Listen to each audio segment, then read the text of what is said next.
Hashtag big eye. Hello everyone, we are back.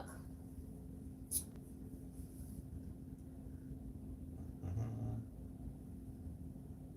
let me go to YouTube. Oh yeah, I got a notification.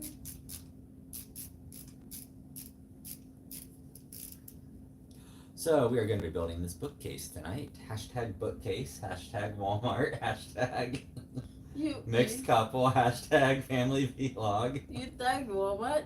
No. Alright. Hey, if Walmart's not going to be sponsoring this video, I am not hashtagging them.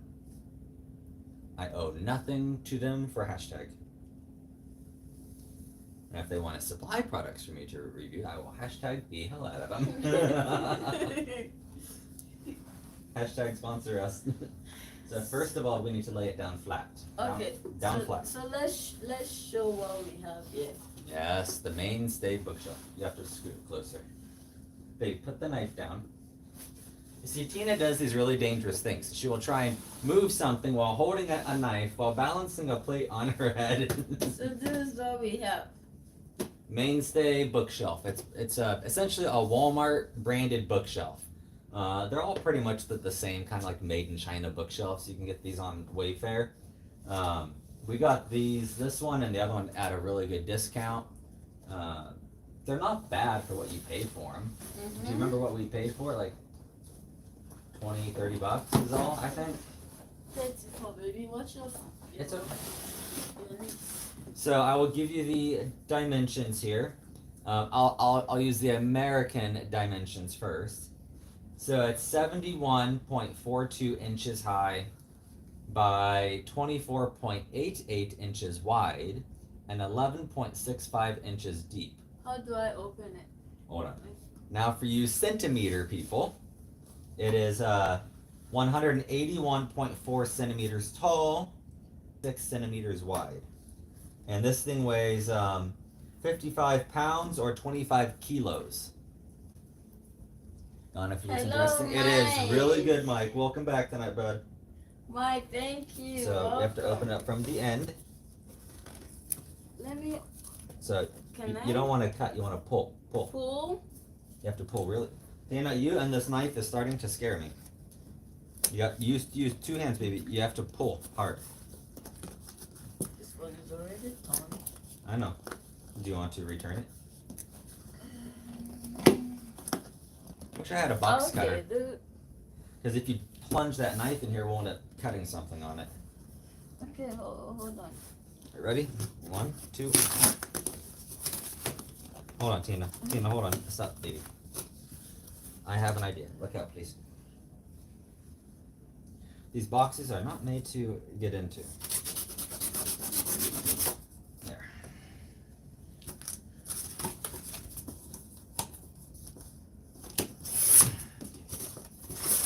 They do pack them well. I will say that. This recycled cardboard padding actually does well. You won't have a dented box by any means. Yeah, he's sleeping now. He went to bed very early today. Oh gosh, that baby had a fun day. He had multiple appointments today. He only had a 30-minute nap. Well, not even that. It was like a 10-minute nap and a 10-minute car ride. So I will say that Walmart Mainstay, they do pack their stuff well. A lot of good padding with this, so that is nice for not having scratched products. They do put all your important parts in a red bag, so it's really hard to, not lose them here. Hello, him. Hello, kindly like the video for us. Yeah, so Adriel is sleeping, bud. Yep. Put that over here. Is it fun? Nope. So, what we're gonna do? Can I take them out? Tina, Yeah. let me show you. Okay. So it's easier if you stand up the box and tip everything out. So lean up at that end, and you want to slide everything out. Remember, I built a lot of these. I don't know why your hands is. Oh. See? Now set it back down. We'll take these out. So I mean, again, you can buy these on Wayfair. Mainstay is just Walmart's brand on it. They're all these cabinets and shelves. They're all the exact same. Almost like piece for piece. They just put different branding on them. Hello. I'm bumping my camera here. Ooh, Tina booty shot. Hello, So I'll get all the packaging out and we'll go over it here. You want me to tip it?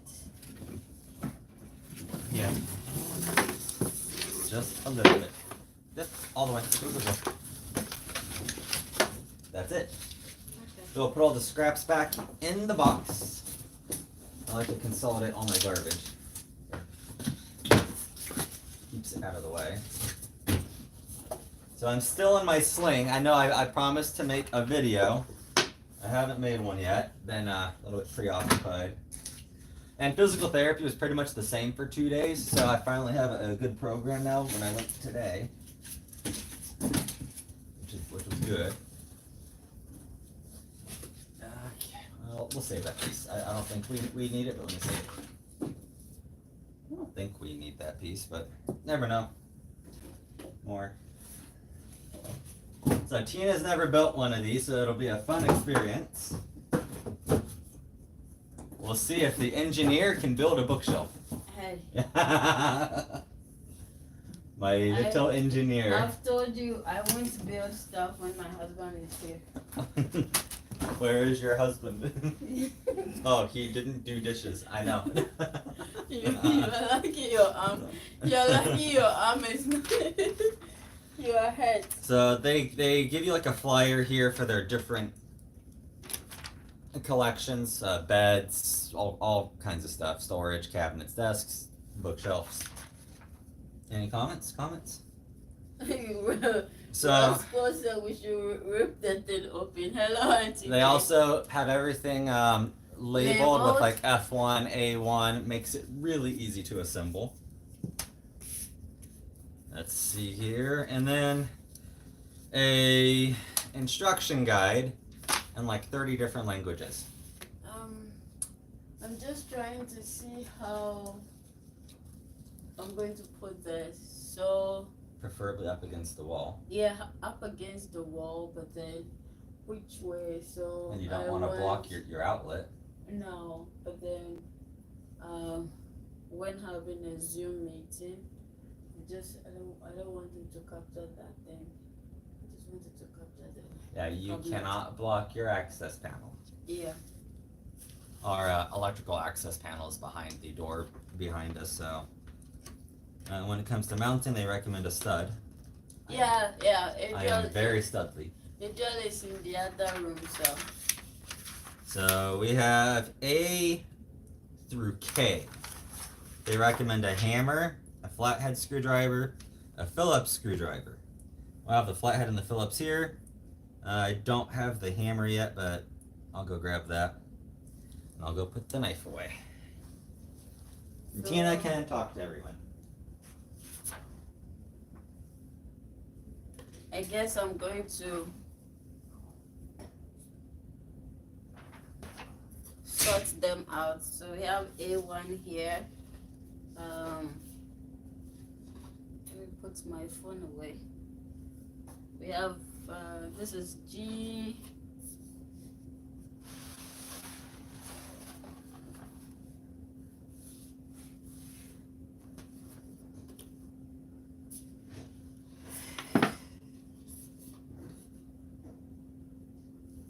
This is C1. Okay, this is D. So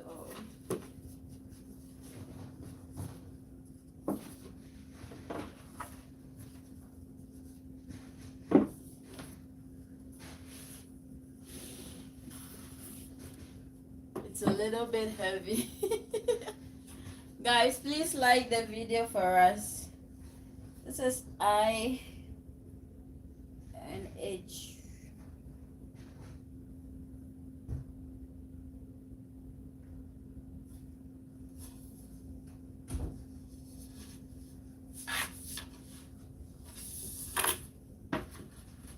And the hammer. I know it's a purple hammer. Leave the purple hammer alone. Listen, purple. The color purple. Well, it was from your set, not mine. Oh, it was from Yeah. my set. Hon, you don't have to organize them. Only thing you want to pull separate are the 3 shelves. So you want to put the shelves separate. Everything E is a shelf. Everything E? The E's are shelves. Yep, those 3 right there. So we'll put those off to the side, okay? You can put them on top of your bed, wherever you want, because those are absolute last. Be careful with your phone. Okay. Always put your shelving last, because you don't put it onto last. So always put it off to the side. They're all the exact same, hon. So Tina's going to be doing most of the building.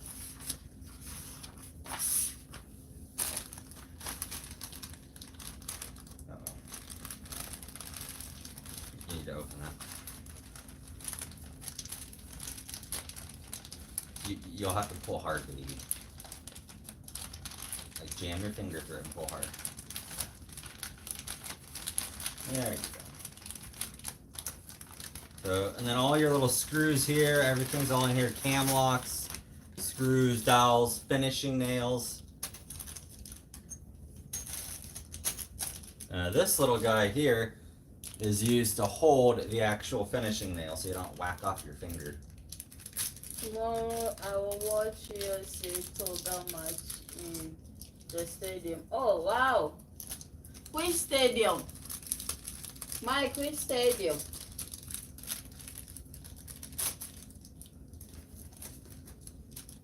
We have to start, right?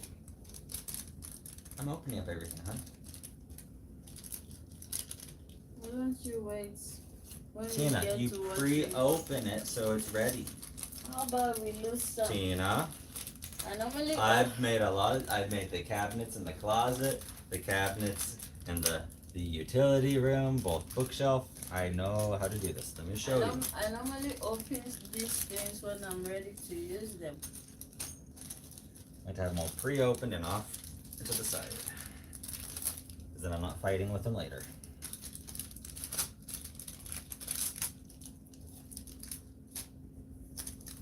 Here's your wool strap. Nails. Now the nails you're definitely going to have to do by yourself. I'll try and guide you, but you're going to have to do them.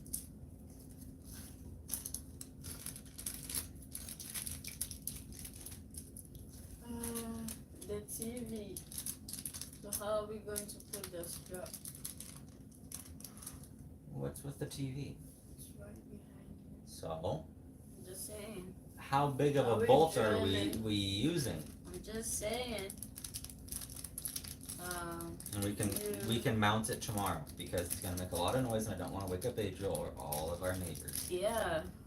So we'll do that part tomorrow. Hello, Auntie J. Oh, okay. Auntie J, where did you message me? Is it on Facebook?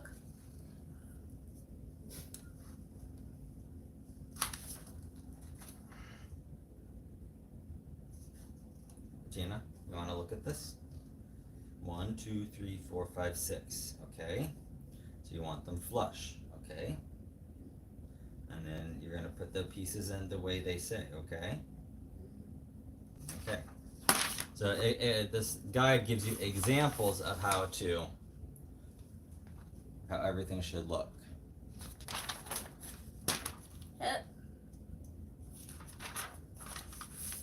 Oh, Auntie J, you subscribe now. Thank you very much. Thank you, Hello, Auntie J. Crafty Joe. Oh, DT. Baby, we need to focus on this so we can get it done. Yeah. Oh, okay. Thank you so much. So we need A1, C1, and D1. So baby, you got to scoot sideways. We can't crowd this because we'll have no room to actually build. So here's, baby, more room. Here's C1 with the 2 holes on top. Perfect. A1. Where's A1? A1. And then we need D1. Baby, you got to scoot back, baby. There we go. So here's D1. Hold this up. And then this goes here. And then A1. Let me see A1. And then A1 is going to go here. Okay? Okay. So first part is you're going to screw with your screwdriver right tight. Okay? So you're going to screw, and we're going to put in 4 of these wooden dowels, okay? So A1 picture here. 4 wooden dowels going to A1, okay? Where's A1? This is A1? Are we sure? Okay, so you see the end? You're going to push in halfway the 4 wooden dowels. You got to push them in. Halfway. Good, right there. It's good. Tina, don't pull it out. Put in number 2.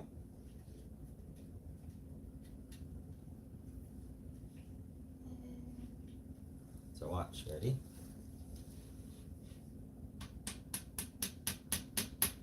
Okay. Other side.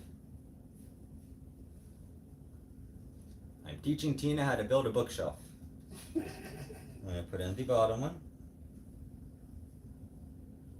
I'm going to lightly tap them halfway with the hammer.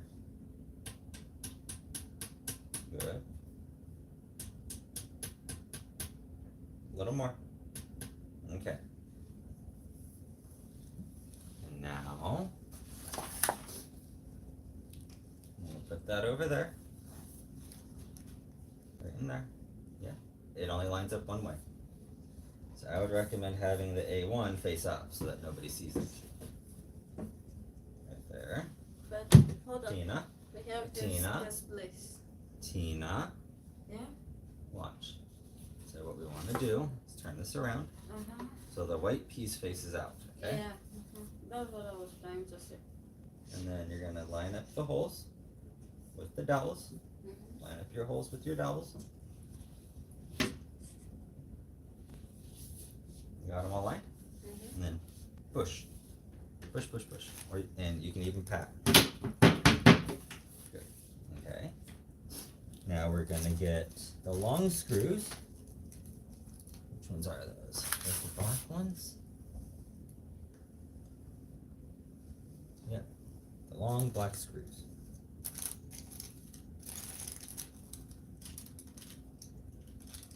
Which ones are they?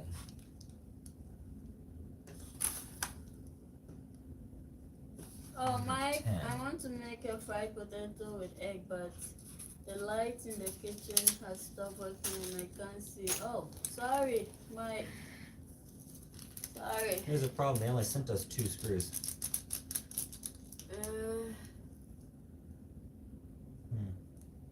Why would they do that? Sometimes they miss parts. And those look like them. Hold on.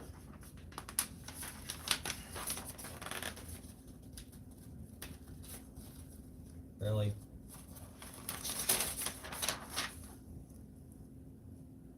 Okay, no. These are the other screws. Okay. Mike, can you use a torchlight? And yeah. Here, baby. Yeah, Tina is my Christian name. Yeah, so you see the holes. I'm going to put in these. And you're going to screw them in. Okay? With a hand screwdriver. So you just turn, turn, turn all the way. Okay? Here's your other screw. We'll make Tina a bookshelf expert in no time. If you turn it the other way, So, it'll ratchet. what I know is that when you're putting screws in, you don't put one in all the way. You put one in halfway, put the other one in halfway, like that. Halfway, halfway till you are done. Do you understand what I'm saying? Yes, baby, but that's for tightening. We're not even there yet.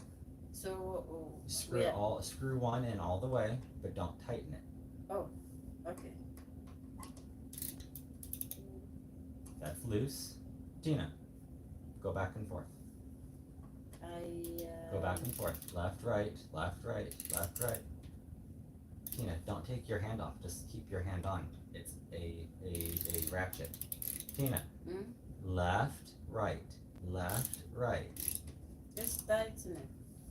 Baby, you need to do them both.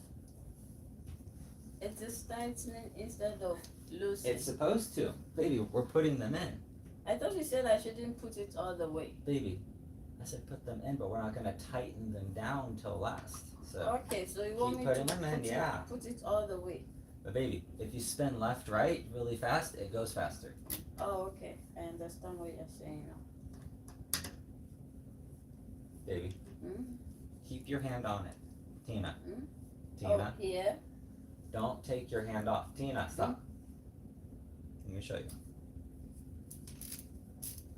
Oh. Left, right, left, right, left, right. It is a big teaching process.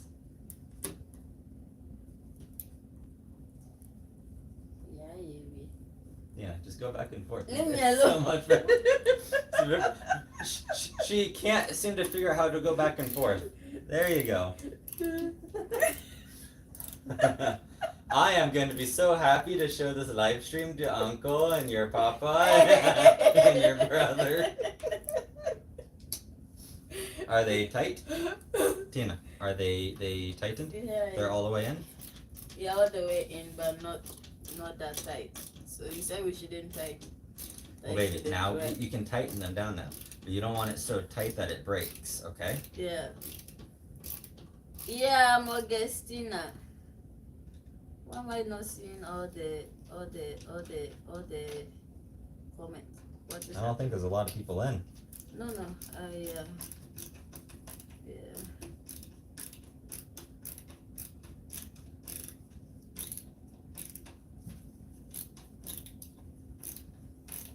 I know, we get to see part of me assembling this.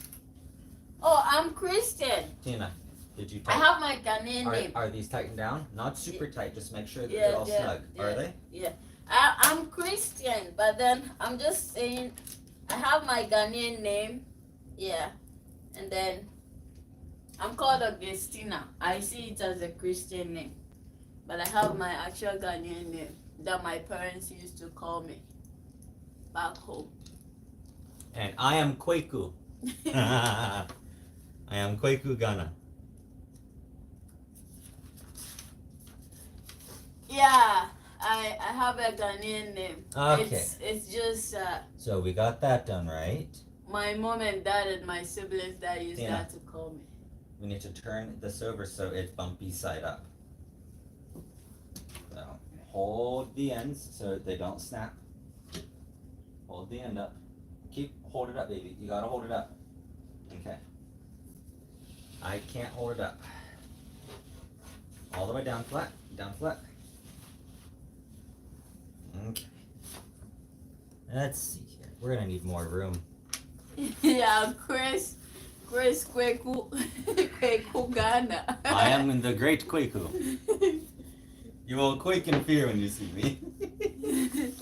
Okay, so now we need G. G, you have G over there. B.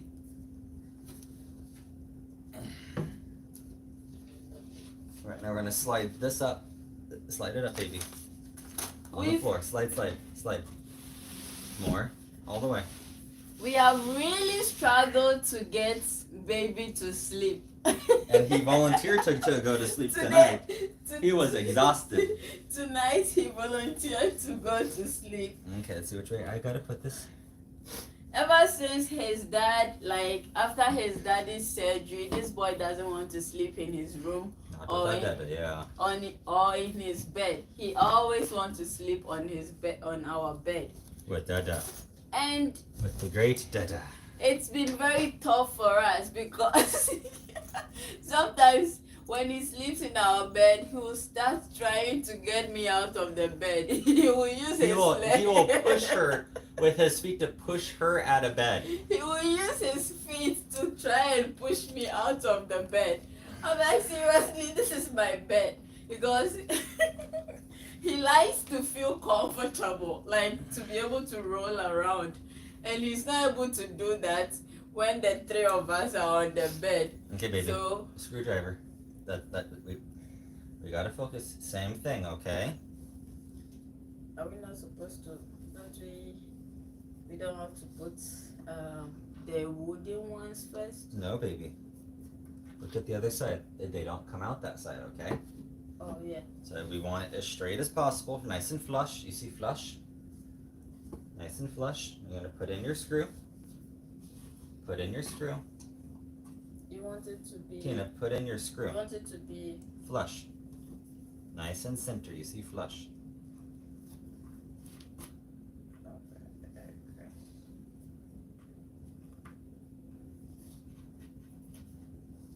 Baby, it's not gonna push. You're gonna have to screw it in. There you go. Left, right, left, right, left, right. Left, right, left, right. Come on, back and forth. Left, right. Dave, you gotta go a little bit faster and put some push into it. Tina, you're holding it wrong. Hold it like this. Now, push in. Okay. Twist your whole arm over. Palm up, palm down, palm up, palm down. Tina, use your other hand. There you go. There you go. Am I supposed to hold this then? Yes, the baby, nail push. is just so annoying. It's. Keep pushing. There you go. Push and turn. Baby, this is part of building stuff. This is why I didn't go to the field. You see, I have an engineer that is not hands-on. I have a broken engineer. I need a new engineer. This is why I didn't do field work. Apple? What is apple? Can somebody please put in the comments what is apple? Baby, I need the gloves. Tina, you do not need gloves to hold onto a screwdriver. No, the You nail. don't have to hold on to that nail. Tina, watch. You take this. I'm doing this one-handed, okay? Just push. So. Because I'm holding it for you, you see? You see, I'm holding it for you. That is why you're able to do it. I'm holding it for you. For me, I was doing it one hand. Hold on. There's something not right. You should literally just go in. Are you sure you read the instructions well? Yes. It is the same ones, too. I don't think they pre-drilled it. So these holes are supposed to be pre-drilled so it all goes in easy. Yeah, that's D1, D1, A1. Yeah, they didn't drill it. That's the thing.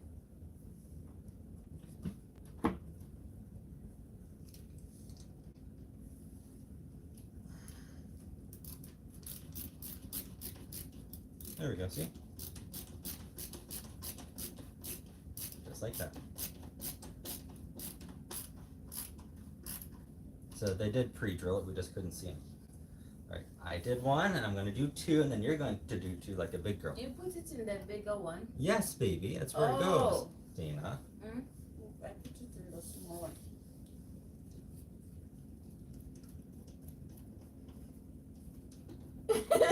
See? Tina, you see? I go back and forth. Palm up, palm down. Palm up, palm down. Okay. Now it's your turn. Palm up, palm down. Palm up, palm down. There. Push, push. Push and turn. There you go. Oh my gosh. I can't do this. She's doing it. You are just not teaching me well. I am teaching you the same way I've been teaching myself. We were not using the right. No, you were using the wrong hole. Girls, wrong hole. Now we can never show your mama or father in this live stream. Hashtag, somebody type hashtag wrong hole. You, when we get to Ghana, you are the one going to convince them that we have to continue with our content creation as we are in Ghana, so that our people here will get a lot of keep screwing. Like, we'll see how like our visit in Ghana is going. You are the one going to convince them. When we get to Ghana, I'm not going to. Look at Auntie J. I am weak, wrong hole. When we get to Ghana, you are the one going to talk, because for me, I'm there. Well, her father already loves me. Oh my gosh. I have brought some good ideas for them to do at their family business. Oh, I am the favorite. I am the favorite son. When we get to Ghana, I'm not going to talk. I'm an old face. So yes, you are. You are the one going to talk. I am the one that they love. Okay, next page. See, it even says unfinished hinges face out. We have to nail everything when we're done. All right. Nope. I'm gonna just push this forward is all. Let me check this, Steve. Oh yeah, she's cooking. Tina is one of those that if I wasn't here, she would leave the stove on and go somewhere and then come back. I'm like, no, that's how you burn down your home, Tina. Okay. That's I1. There. This one makes it really easy because it has feet. So you know which one goes where. Gotta attach that to B1. Okay. Oh, I wish I had some vegetables to add. Oh, this is so good. Okay, hold on. That's gonna sit like that. Hello, Sing. How are you? Hi, Sing. Look, she is abusing me. She is making me do manual labor when my doctor says no. Help me. I'm blinking. Help. She has been abusing me. Abuse. Auntie J is big witness. Come on, Chris. So we're not gonna mount I1 yet. Tina. Tina. We're not gonna mount I1 yet. We're going to mount this one. Yep. Maybe. So we have to have 2 wooden dowel. Goes into a hole. Might wrote something here. Hold on, Tina. Wooden dowel into a hole. Okay. What do you call it? Wooden dowel. Dowel. Okay. Dowel. Okay. Come on, Chris. You can't let me.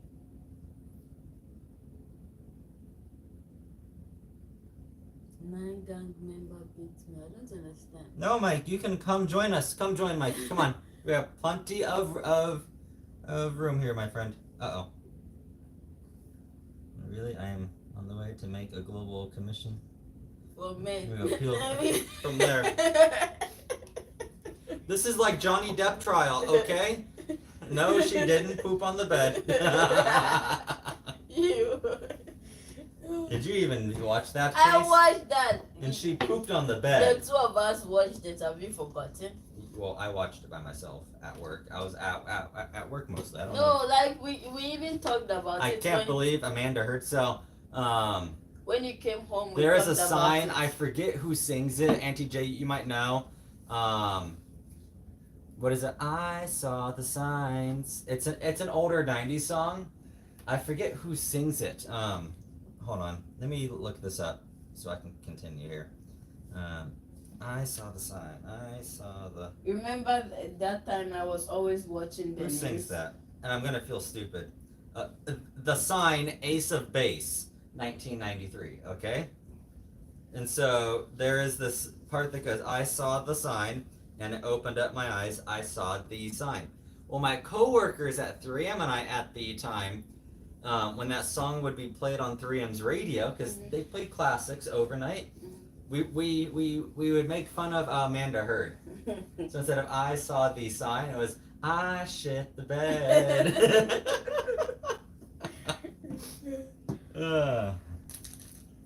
Hey, my days at 3M were wild, okay?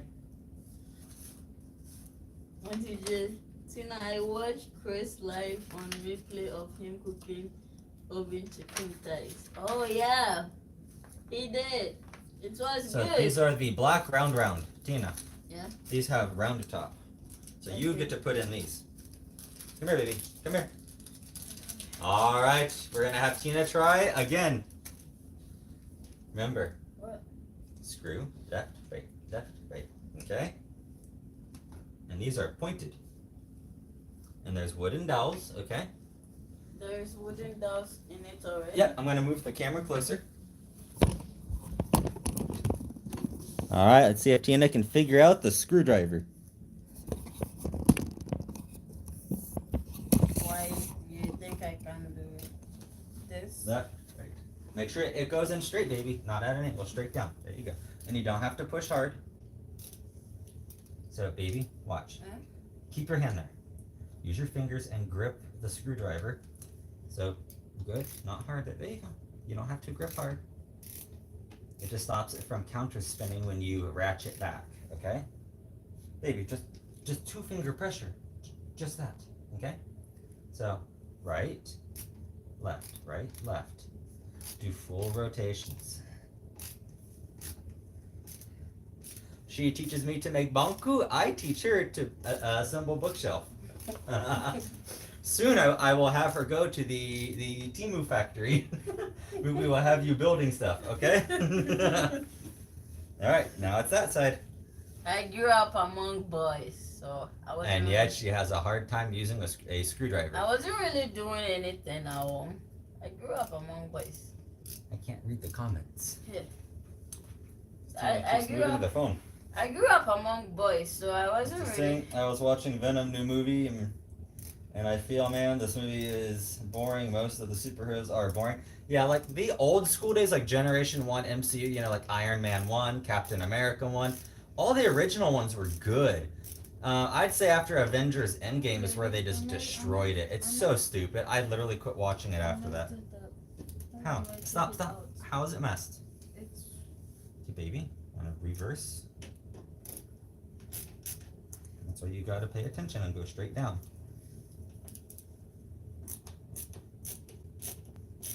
Husband saved you. You're okay. But yeah, no, I think that they screw. I think it's more childish. I like the more subtle adult humor and content of the was like Phase 1 and Phase 2. They just made it super kid friendly. It's like going from the original Jurassic Park to Jurassic World. Jurassic Park 1 was not made as a kid's movie. It was made as like a horror family movie, and I think they should have kept the same dark theme for the other Jurassic Worlds. They just geared it towards kids, which I get it. They want sales. Mr. Singh doesn't believe you that I'm abusing you. Oh, very abusive. And Yeah, I just finally saw the first Venom movie. I haven't seen the second one. It's not on Netflix right now. Venom. It's actually a good movie. It's pretty funny. It's like an anti-hero movie. He's not good, but he's not bad either. Venom. Snake? No. Tell her there's no snake. So Venom comes from the Spider-Man series, but they made it its own thing. Okay. There's no snake. Okay. She thinks that Venom means snake. Auntie J, tell her there's no snake. No, I'm just asking if there's a snake in it. No, she hates snakes. So baby, back up. Go that way. Okay. Now which one is this? That's the I. Where's the one that was on the side? H? Yep. You're gonna bring it down. Down, flat. Okay. Now you're gonna stand it up just like these. Okay. Now you see these have feet. Yeah. Feet go on the bottom. Okay. Okay. So yours is gonna go right here. But hold on. You're a little bit too carried away. So it's time for the cam locks. So you see the big hole and the big hole, big hole, You see it? Mm-hmm. Why do I only have? Oh. Okay. So it's very important that the opening, and there's a little plus minus sign, goes towards the opening. So you're gonna put it in like that, okay? Put the opening towards the opening. There you go. Then go away. Straight in. But keep the opening pointed out. You don't rotate, you just push straight. Push, straight. All the way. Good. This way. This one too. This one too. Yep. This one too. Is this straight? Yes, baby. This one too. Opening towards the opening. I'm gonna move this out of the way.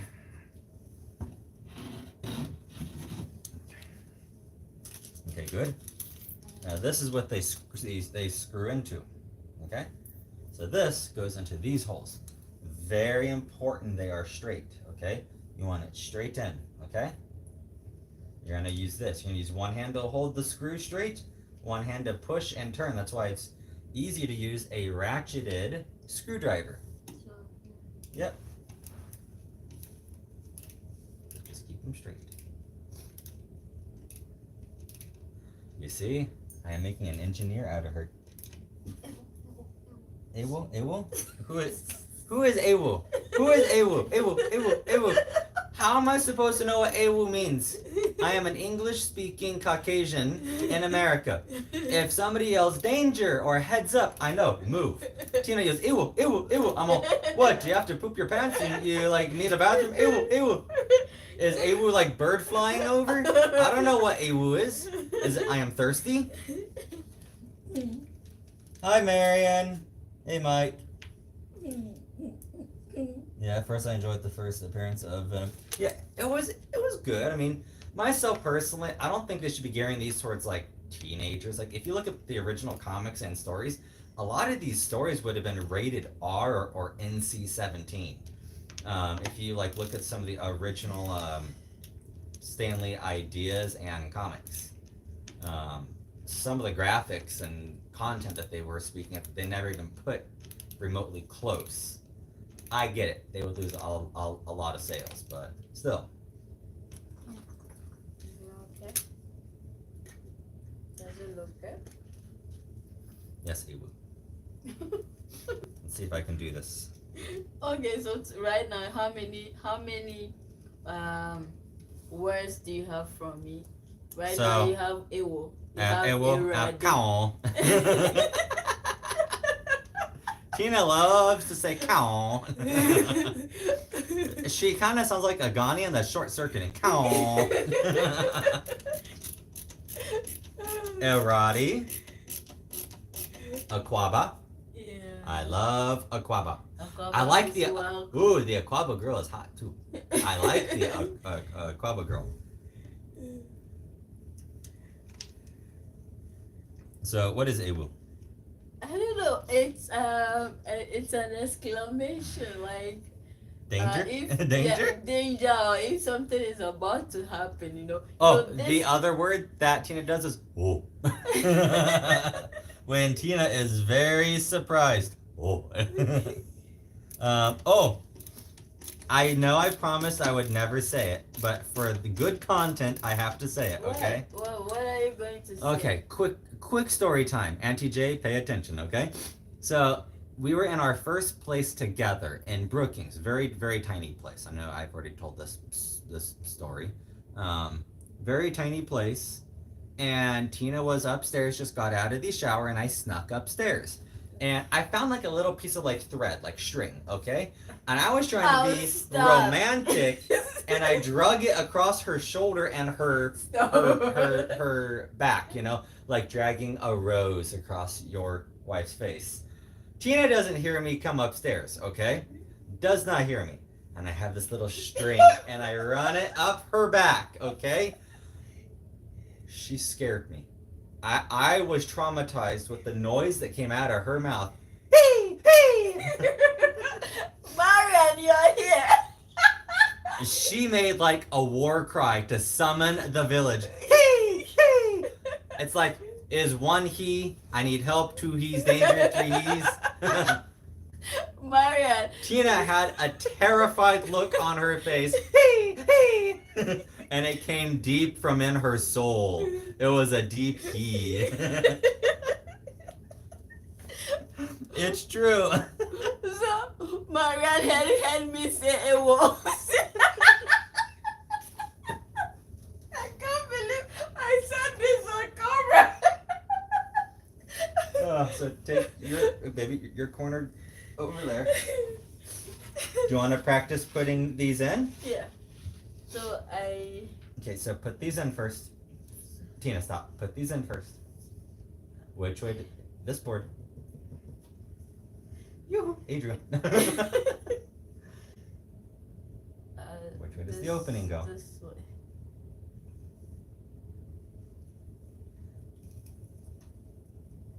So yeah, I just ran like a little string up her back trying to be romantic and cute, and she let out a battle cry for help.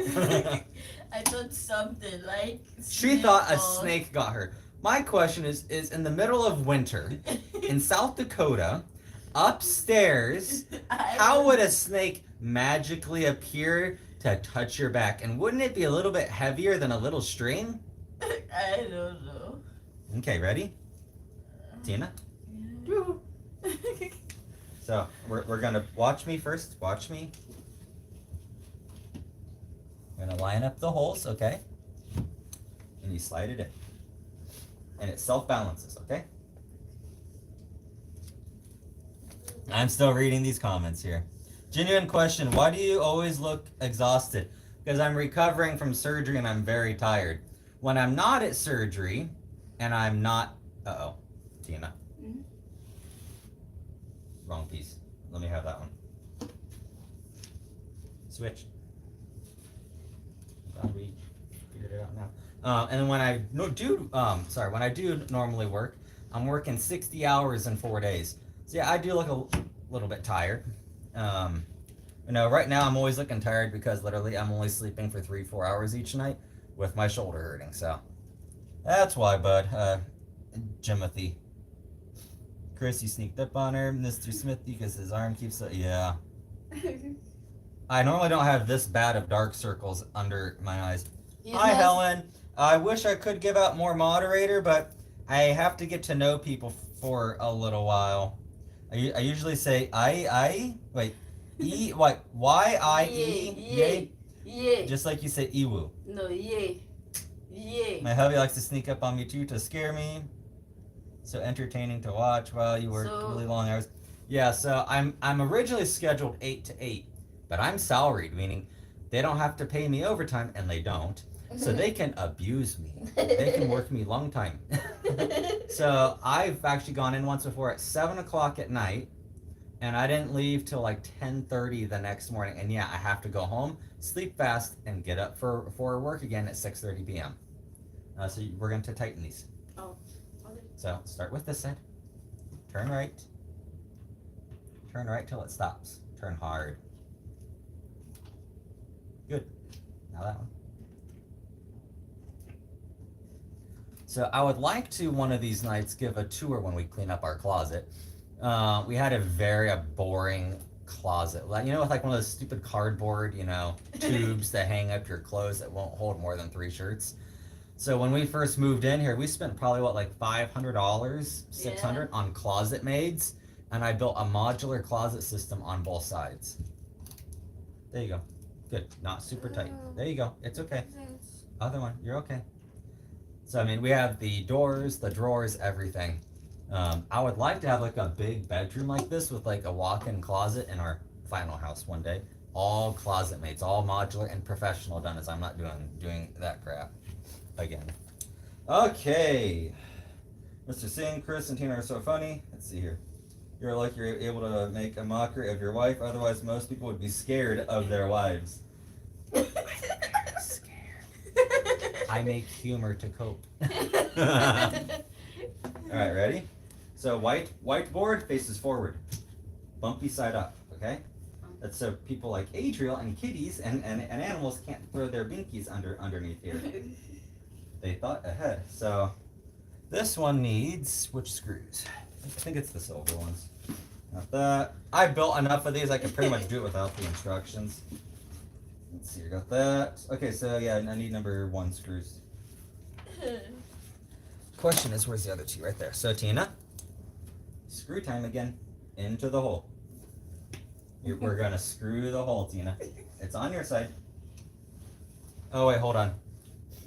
I forgot. I'm sorry. Wooden dowel. Good news is I'm almost off completely on my pain medication, which feels good. Yeah. Wooden dowel. Even though that physical therapy hurts like a mother. They are literally stretching the shoulder out of me. So baby, hold on. You want to put the thing in the hole? Put the hard wooden thing in the tiny hole, Tina. Tina's good at putting hard things in holes. Alright, ready? Behave. Beehive? Behave. Behave. How There we do go. we do this? You line up the holes, push, ready? There. Now we're going to screw them in again, okay? Okay. Let's see here. Ugh. We'll move the camera around. Better shot of Tina here. Oh, look at that. You guys, this room is a mess. It's my office and it's my storage room, so it's for my books too. I have my books in here. You know, if we got a couple of these shelves, I could link them all together for one big wall. Yeah, so that like And I could do cutout for the actual outlet too. I want to showcase my books in here. Yeah, so I could do a cutout around the outlet too when Okay. it's time. Not now as I'm in a sling. I want to showcase my books, so it's good we have this lock so that Adriel cannot come in. Hello. Hey baby, don't show that I know. Stop. Being a man, we will support you shortly and try to make global communication for men. Don't show that I think that's an old comment, right? Yeah. Oh, ah, dang it. Please kindly like the video. There we go. Okay. You're gentle with explaining how to put stuff together. Thank you, Marion. I really like Beautiful that couple. God learning. bless. Thank you. So, the baby is sleeping. Yeah, it's good. God, we've not slept for for months. Oh my gosh. This boy is, I haven't slept for a month on my surgery because he would wait. He still wakes us up at 2 a.m. this boy has been touching I was so us. tired last night. I didn't even hear him come in. Yeah, so. All right, baby. Other side now. Last night he woke up and then, like whenever he wakes up, I hear him coming. He wakes up and then he starts coming to our room, and then so he brought his chair. He carries this green chair so he can climb up on our bed. This boy is resourceful. He's a future engineer. He brought his chair, put it beside our bed, and then started climbing our bed. I was just looking at him. I was like, "You, this boy." So bad news is I've started to get a sore throat since yesterday. And I have to drink some hot tea tonight.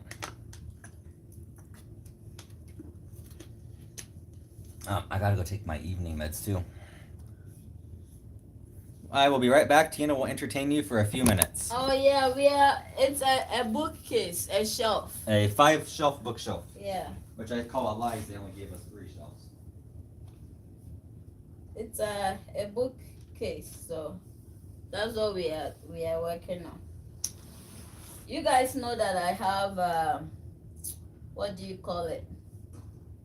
I'm an author of children's books, so I want to showcase my books in here so that I can do some live videos in this room. And then also my certificates from school are all, I don't know, I haven't been able to put them all up. They are all just in one bag. So I've decided to put them all up in frames and then put them all up. So yeah.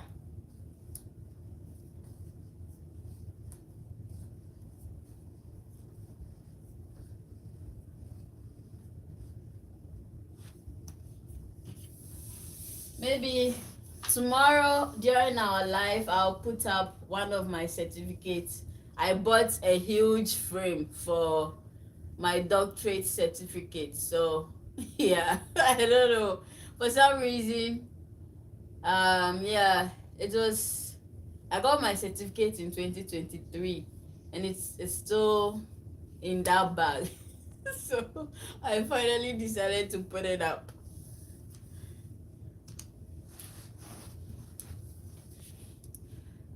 These days, my toddler sleeps throughout the night, but last night she woke up early. She was so vibrant and jumping from one. I'm so sorry. Like, if you don't sleep early and they wake up early, it's so annoying. That was what happened to me yesterday. Tina, why did you or Chris not go live for so long? Oh, so Auntie J, remember we posted pictures of me at a vendor show, you know. I was able to set up a church on Saturday and Sunday. So on Saturday evening, so Chris was with baby alone at home. So you know his arm and then also handling baby. It was just too much for him. And then on Sunday, I was there from morning till evening. So I was there from 7 a.m. And then I came back home around what time, like 1:30 p.m. Came and right, which was 1:30, yeah, 1:30 p.m. And then I came to rest for a while. We ate and then we went back around, was it 4 or 5? Around 4:30. We went back around 4:30 for the next mass. So we came back home around 8:30 p.m. We were exhausted. I'm telling you, like, the whole weekend was just exhausting. And then Monday we were just so tired. We couldn't do anything. We had some appointments. Tuesday too, we had a lot of appointments between us and baby. So it was just a lot. And today too, we have had a lot of appointments. That's why baby crashed. Like, we exhausted him. Today we have exhausted him. He's so tired that he just crashed. So, here's another important thing. So, I will have all of you. If you don't agree, you can let me know and let Tina know. If you do agree, please let us know. So, I really do support my wife. I get she wants to sell her books, wants to grow Teen Lead, everything. But she needs to be careful how she's doing it. She will go into like the mall or Walmart. I thought you were talking about this. Today I didn't give out mall anything. Or Walmart, and she like I told you, walking up and talking to people. But there's signs on these doors that say no soliciting, and I've had friends kicked out of stores for less than that, and what she'll do is she'll walk around with flyers in her hand, and she'll hand them out to people and try and sell her product. I'm like, well, you need to ask the company first if you can solicit, if you can, hand out your flyers or sell your books in their store. Yes, cool. No, then maybe you can pay a fee.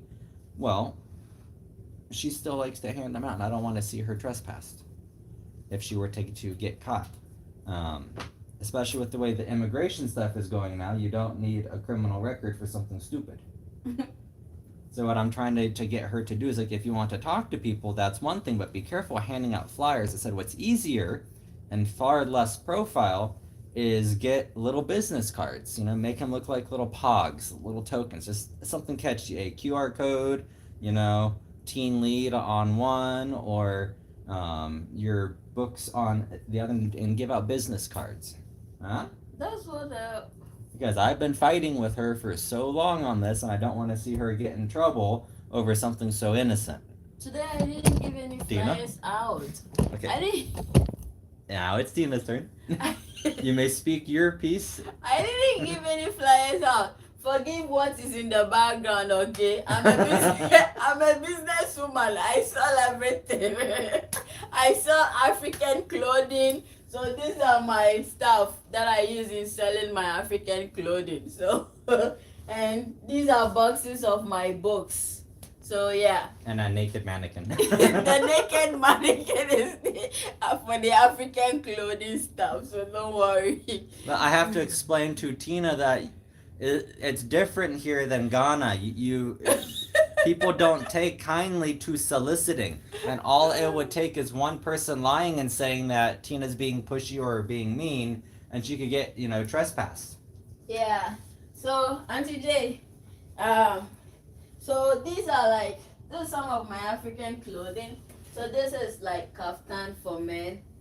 The women's stuff are in there. So like this is one of the shirts for the men. Yeah. So yeah, I was like, I made a mistake thinking that when I saw African clothing, people will buy.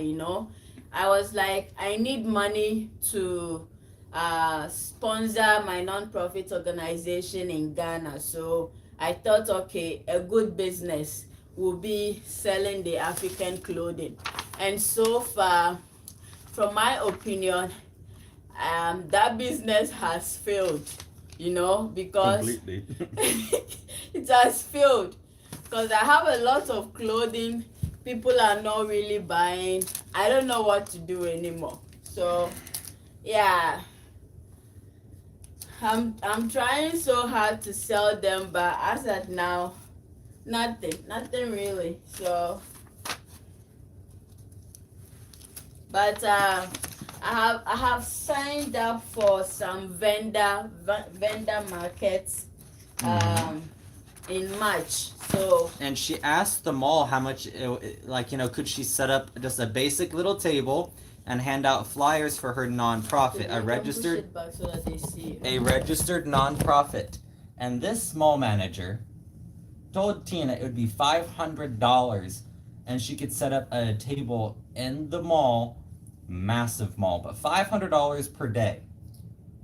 So if you wanted to set up for the entire year, you would have to pay over $100,000. Yeah, kind of ridiculous. Yeah, I've been advertising them, posting them on Facebook, on TikTok. I'm even tired, Auntie J, but I guess I have to keep on keeping. So, I'm even exhausted, but I'm going to upload all of them on TikTok, on my TikTok shop, and then on Etsy shop, and see what happens. But for now, I have them on my Shopify store. So baby, are you ready? Yeah. Okay. So you see how that says top? That goes up here. I want to do bottom first. Let me see bottom. Because you're gonna go down there. You have to turn the camera that way. Hold on. So Tina's gonna hammer in now the wooden panels. So you're gonna sit at that end. I feel like this thing is just so cheap, like. Oh yeah, it is, baby. It's a $20-something bookshelf. So you're gonna open it up. So top goes towards me, bottom goes towards you.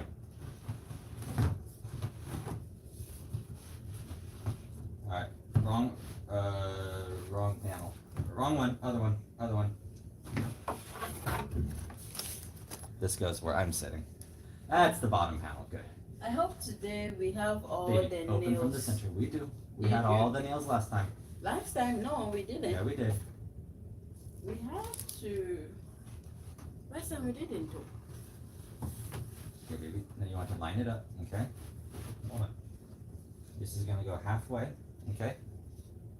Scoop the bottom up so it's flush. Baby, make the bottom flush. When you say make the bottom flush, what do you mean? Fit, tight, flush. Bottom, fit, tight, flush. You see how that's flush? Okay? There's a spacing. I know, so push it up. You want it squared and flush, okay? Okay, hold on.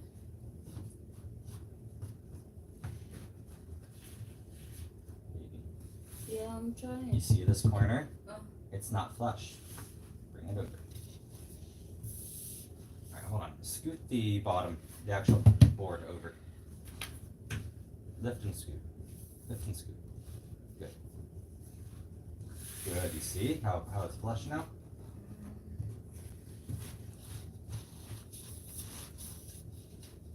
Okay, look out. Small. Wait. So this piece has to sit corner to corner. Yeah, those ones I'm trying to do. Just like that, okay? Unless if you don't want it, so it doesn't look like they cut it straight. No, they didn't So cut here, it straight. scoot this over. No, this, that way. There you go. Push the bottom board, yep. Push the boards up, maybe push this over like that, you see? We're trying to square it up, see? Square it up. You see how it's square now? Good, okay. You see these holes?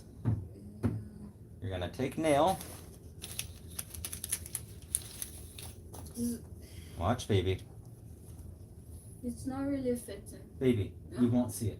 Okay. So you're gonna take the nail.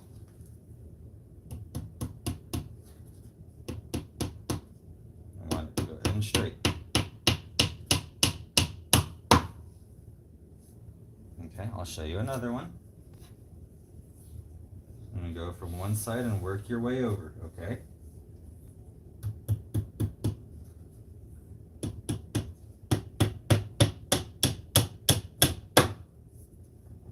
You do that.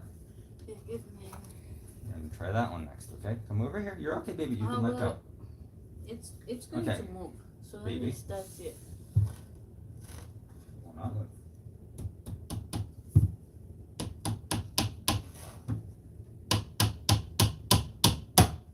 There. And take your nail. Put it in the hole.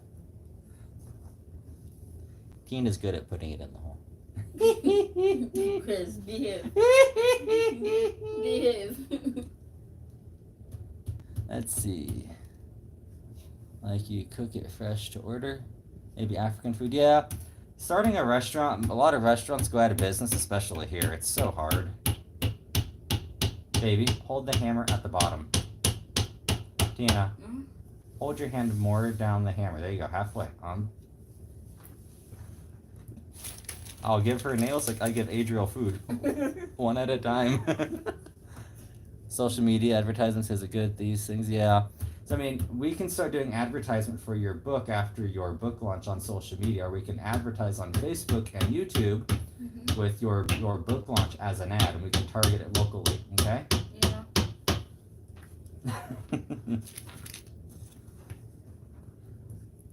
Give her a hand, everyone. Tina's doing great. Look at that. Your local Ghanaian girl will assemble your bookshelf for you. Now, she might ask you questions of how. You want to close that door so you don't wake up Adriel? Oh, yeah. Just think it. Hey. I thought maybe you got to push it closed. The air is on. Push, push, push, push, push. But there you go.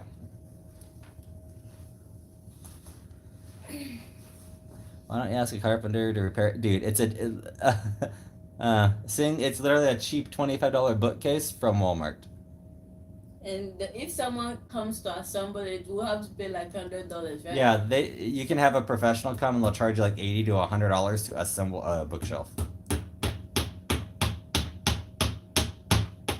Before I got married, I lived in a different town and would sell food, pastries. It was through telling people about my meals. In USA, people fix their own stuff. Yeah. Plus, you have all the health code rules and laws and licensing you have to have here.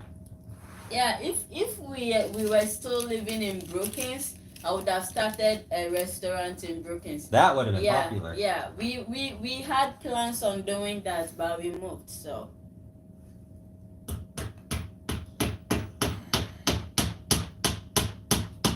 Because we had the college in Brookings. There with international students. With international What you should have done students. is a food truck, and on lunch you would go to the campus.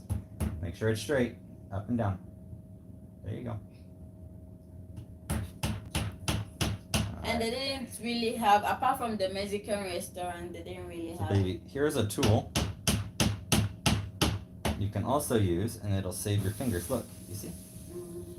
You hold it over like that. So do it near that hole. Line it up. And then you can whack it hard and fast because you won't hit yourself. Yeah. How will you even know that? Whack it. Now stop. Take the tool out. Pull straight out. Straight towards you. Pull. And then finish hammering. You see? It didn't. No. You will. Baby. Let me see. I'm going to take it out. It didn't go. It's fine, baby. I don't like any. You don't like that tool? No. Tina's old school African. She wants to bang her finger.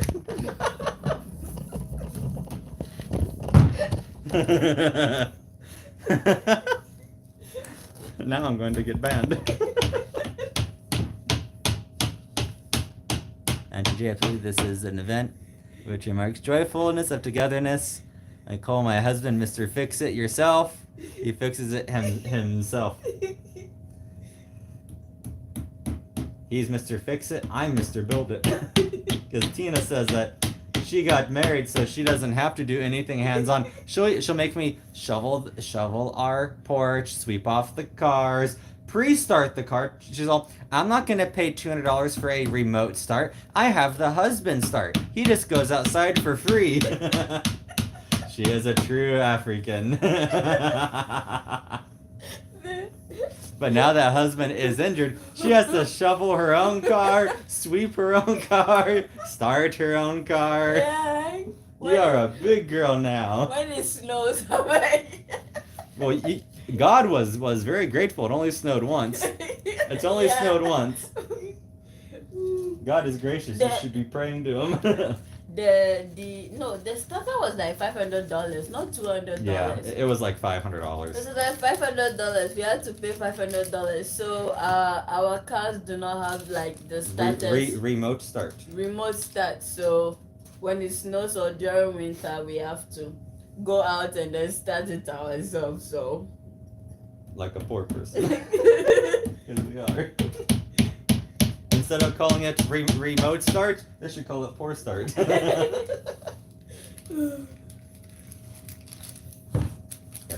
I'll just do it. Or are you having fun? I'll do it. Oh.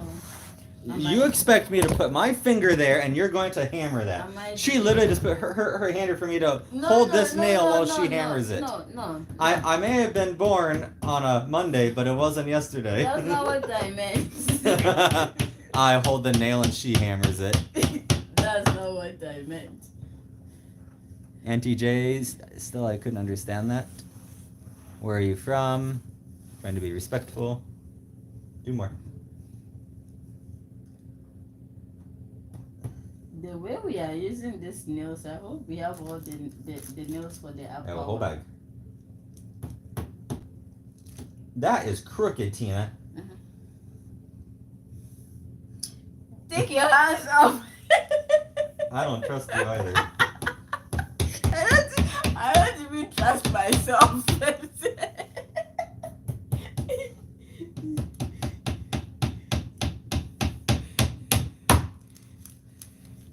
Here's your nails. All right, I'm gonna move the camera. Try to make like my pants not fall down here. Get banned off of YouTube. You showed a little pecker. So these things are perforated and it says top on them. Like right here, you can't really see it. Plastic stuff to mess with. And a good tip, put all your garbage in one bag. See, we wouldn't have been able to do this had Adriel been awake. Yeah. Hold on, baby. He'll be all over the place. But look at Baby. it. This is supposed Lift. to come up here, Lift. right?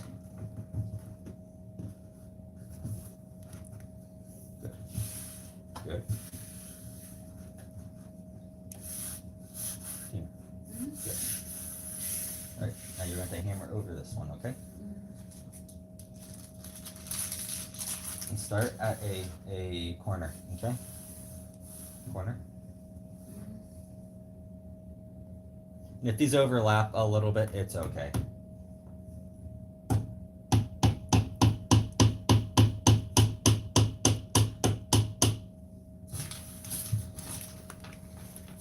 I don't even want to try and say your city's name. I might mess it up. God, I Dina, like this. do your other corner first so it stays. When last weekend, the way people mentioned my name at church. Oh my gosh. God. Augusta, Augustana, Augstan. I'm really thankful. Augstan. I'm really thankful to the lady, the announcer for the Saturday mass, because she looked for me and then asked my name. Like, she asked how to pronounce my name, but the rest of the announcers, none of them. I think they really didn't expect that they will have to mention an African's name. Mention an African name. And we have an African priest there too. All right. Yeah. Even the African priest didn't know how to mention my name. He's from Congo. So he didn't know how to mention my last name. Yeah, at least they didn't really mess it up. Oh, booty. Yeah. So it's kind of funny, but Didn't one of them call you Us Buddy or something like that? yeah, normally if I have to make announcements in church, I go early because I know that I have to pronounce people's names. So I go early and then I ask around. Like, how do I mention this person's name? That's what I do. I ask how to pronounce the names so that I don't mess up people's names. That's what I do. I didn't have any problem with it because Hey, killer. How are you doing? And welcome.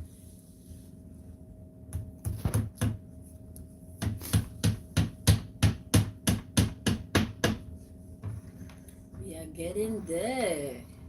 Now, what we should have done is put the top on first and like bumped it up, but it's okay like this too. Okay. It's not ruined.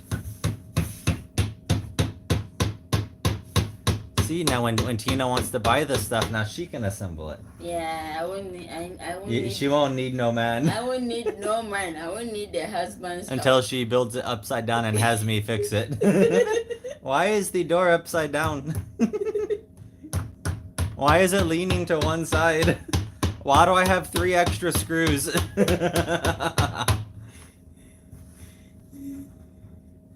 The lady in the back, she is not shy at all.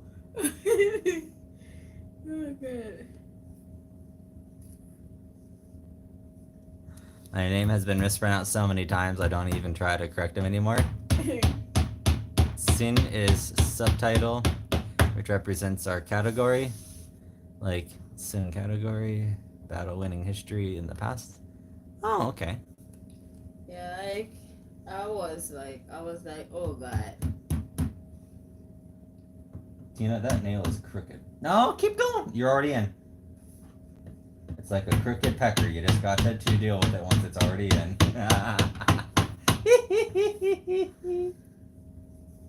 There, I hold you hammered. No. Tina knows her limitations, and so do I. The white lady, I mean, Chris. Oh. Oh. Yeah, the white mannequin. lady is. I'm surprised she hasn't gotten us banned yet. She is naked. The mannequin. Hi, baby. You gotta start more. More. Should I do this side? Just keep going. All the way around. I should be in a sling more often.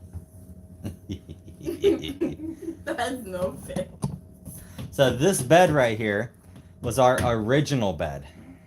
Oh, uh-oh. Hold on. Go further down. Yep, right there. Because that piece isn't lined up 100%. Angle it. Nope. Angle it. Like that. Okay? That. Okay. Good. So you want to get them as close to these nails as possible. This is all hollow, okay? There you go. Close and at an angle. Teaching her how to angle nails now. You see?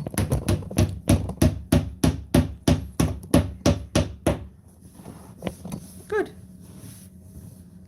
So yeah, this bed over here is a full-size bed. Tina and I survived on a full-size bed for a long time. Till we got our bed, which is a queen. But when we went to Omaha, Tina got to experience a king size. Wasn't that nice though? I don't like a king size. See, Tina doesn't like a big king size bed because she has to roll over 6 times just to find me.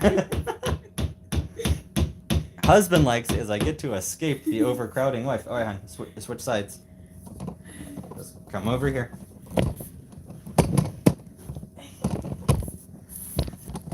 You have to put it over there. No, I don't. They can see you.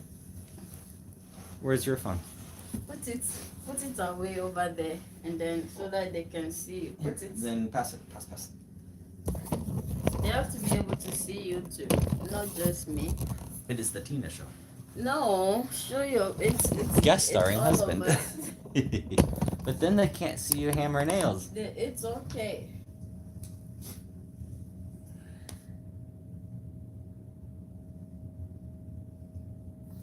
Saying you finally got your goal by making this furniture. She's a big kid now. So there was an old TV commercial for diapers, like big boy pull-ups, and it shows this kid pulling up this diaper, and he sings, "I'm a big boy now." Yeah, I don't like. I think a king size is too big. So actually, have you seen like the Alaska King? It is like the size of two king size beds. They're massive. You could have a massive slumber party on that bed. I don't like king size beds. I don't know why my husband. Yeah, Marion knows the old TV commercials. My husband is so obsessed with that. I don't. I'm gonna get an Alaska King. From what? I don't know, somewhere. Alaska. Which house will you put it? Ours. We will build a house in the future, and I'll have a massive bedroom, like 1,600 square foot bedroom with a big his and hers walk-in closet, 2 bathrooms that are connected by a shower. My aunt and uncle had one. They had a huge walk-in shower. If you turn on all the faucets though, it suffered water pressure issues, but they had a massive walk-in shower, his bathroom and her bathroom, and they're connected by the shower, which was really cool. Massive walk-in closets.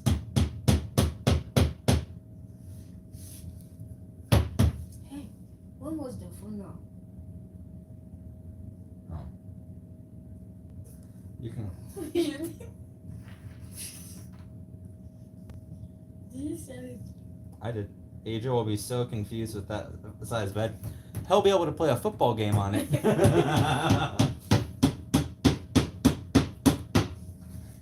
Yeah, look up the size of an Alaska King bed. Yeah, we when Like, if you were a single guy, you could have like 6 women on each side with you in the very middle. Every guy's dream. My husband. Waking up to smelling tuna. When we visited Omaha and I got to experience this king size bed, I'm like, I don't want it. But we didn't have Adriel then. Yeah. Now with Adriel, he could take up the center portion and not kick off Mama. I know. He will literally turn sideways and push Mama off with his feet. And he that boy is getting strong. Yeah. He is getting really strong. Bye-bye, Sing. 9:02 a.m. I have a good day. All right, bud. I will talk to you later. When I was a kid, my dad custom made me a huge bed frame for the room. It took 2 queen-size mattresses. Yeah, that's about the size of a California to a Alaska King. See, bigger than a king is a California King. I think we growing up, we had a king size bed. So that one, it was just the 3 of us could sleep on it. Myself and my sister. Chris, you better make sure Tina's dad doesn't watch this live stream. Yeah. But I said for a single person. I never said for a married man that is happily married.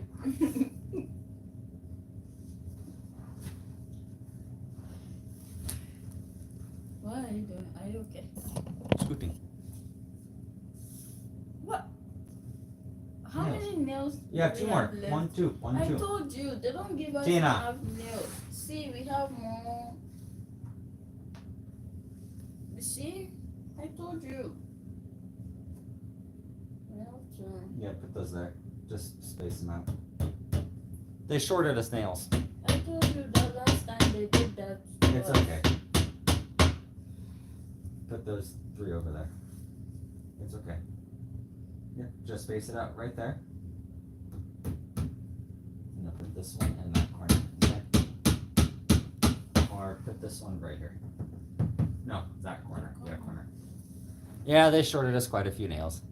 6 women. I know. You know how bad that would smell? You are so crazy. Why is that at an angle? I said just put it in the corner. Yeah, right there. Good. Good. Good, good. Good job. So we I was don't- thinking maybe they made extra huge beds for obese people. They do make bigger beds for obese people. The thing about obese people is not just a bigger bed, but it needs more reinforcement and padding. I've seen pictures of like obese people getting stuck in the middle of an unreinforced bed. Like it dips down, and then they literally have to call 911 and get literally 10 or 15 guys in there to pull them out. So what else do we? Now you're going to stand it up. Okay. All right, hold on.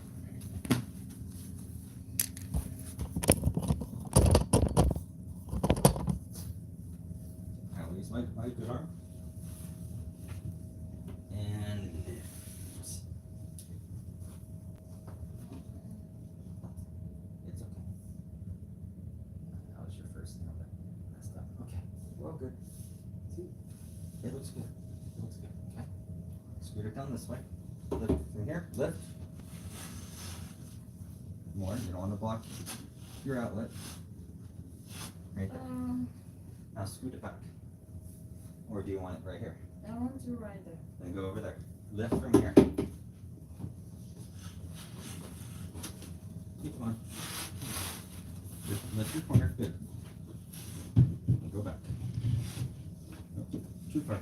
It's okay. Go towards you a little. A little. The- It's okay. Go towards you a little, baby. Little. 2 inches. Just scoot, scoot. Okay, right there. Okay. Da, da, da, da. What do you think? You see, if we took out the shelf, I could sleep in here like a vampire. Hey. Hey, you pushed on my shoulder. Sorry. You saw it firsthand. She abused the shoulder. Hey. It has been recorded now. So, baby, be careful what you say online. I don't want trouble. All right, so you have a room for 1 bookshelf on the bottom and 2 on top, okay? Okay, so here's the next part. The silver pegs, okay? So He here. likes using his mouth to say stuff that I feel like when I told him to use his mouth to say good things. I do say good things, like, I love you. I'm not talking about that. Like right now he's saying lay in there like Vampires are not real, okay? use your mouth to say good things. Dina, come. Thank you, Auntie Now. Faye. If you want your shelf here and here, you're gonna put 4 pegs at the same level. We're gonna count the level by how many dots they are. So put it in flat, like down flat, down flat. Not like do You do remember the song that we were trying to learn for our wedding? Yeah, and we didn't. Yeah, you said you don't know how to dance. I can't dance. I am a limited Caucasian and I know my limits. Okay, more.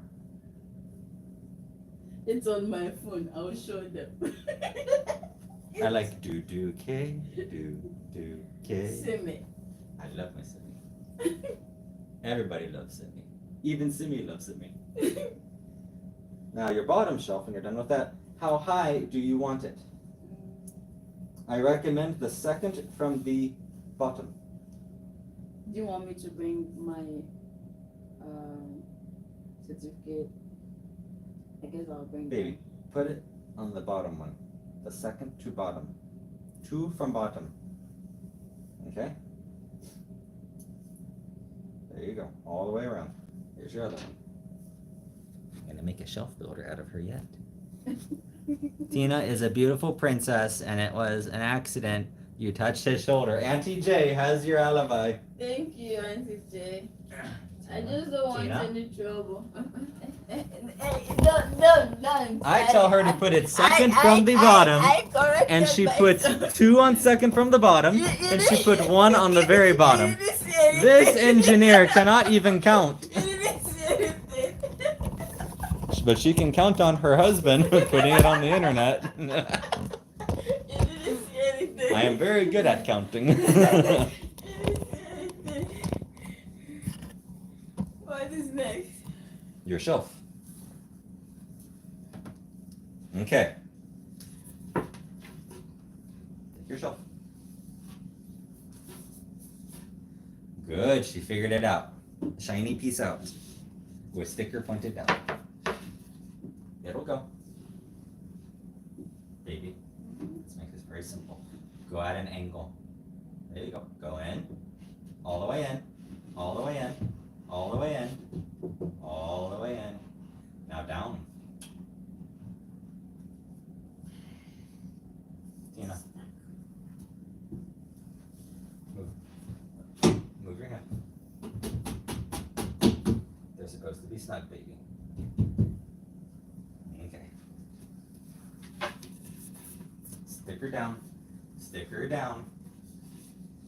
You don't want a sticker to be showing on your shelf. Angle. You can always adjust these pegs after too, okay? Hammer down. Hammer down. Be a strong woman. Hammer. Thank you.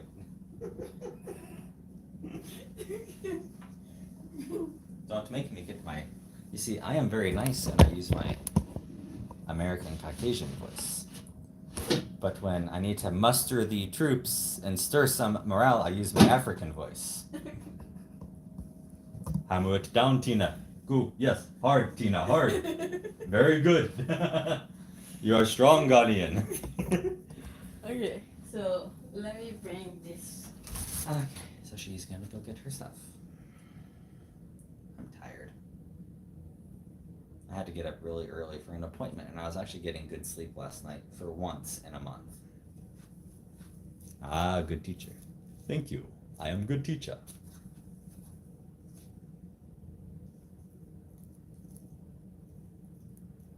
I also get my employees that work for me. I'll get them laughing. Like whenever we have to like lift something heavy, I'll do like, my voice might sound a little bit distorted here, but I do a great Arnold Schwarzenegger impression when he was like lifting, you know, really heavy stuff in every Arnold movie. I would be like, yeah, we've got to lift it now. Come on, let's work together now. And they would just start losing it laughing. Come on, pump it, pump it. I'm an ass. What? Broke. What do you mean it broke? Stop.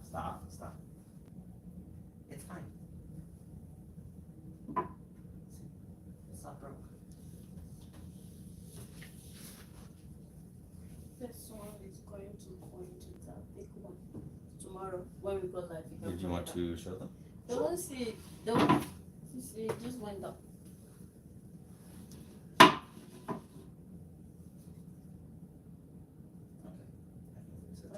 You can fix it.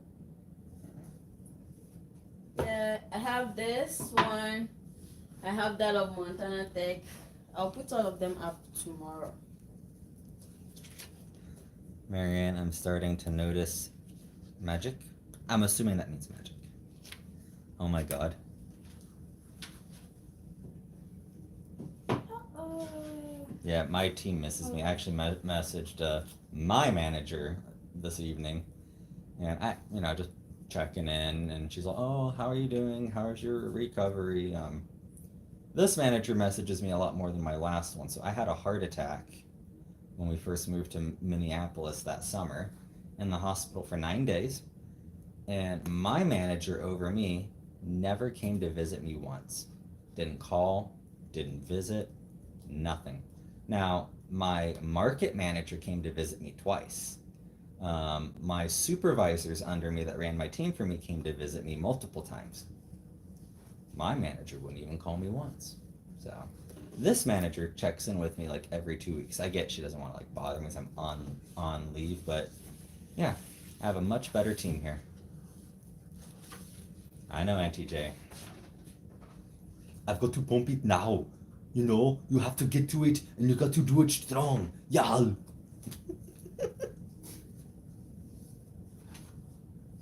One day I'll have certificates. Please stop. You okay?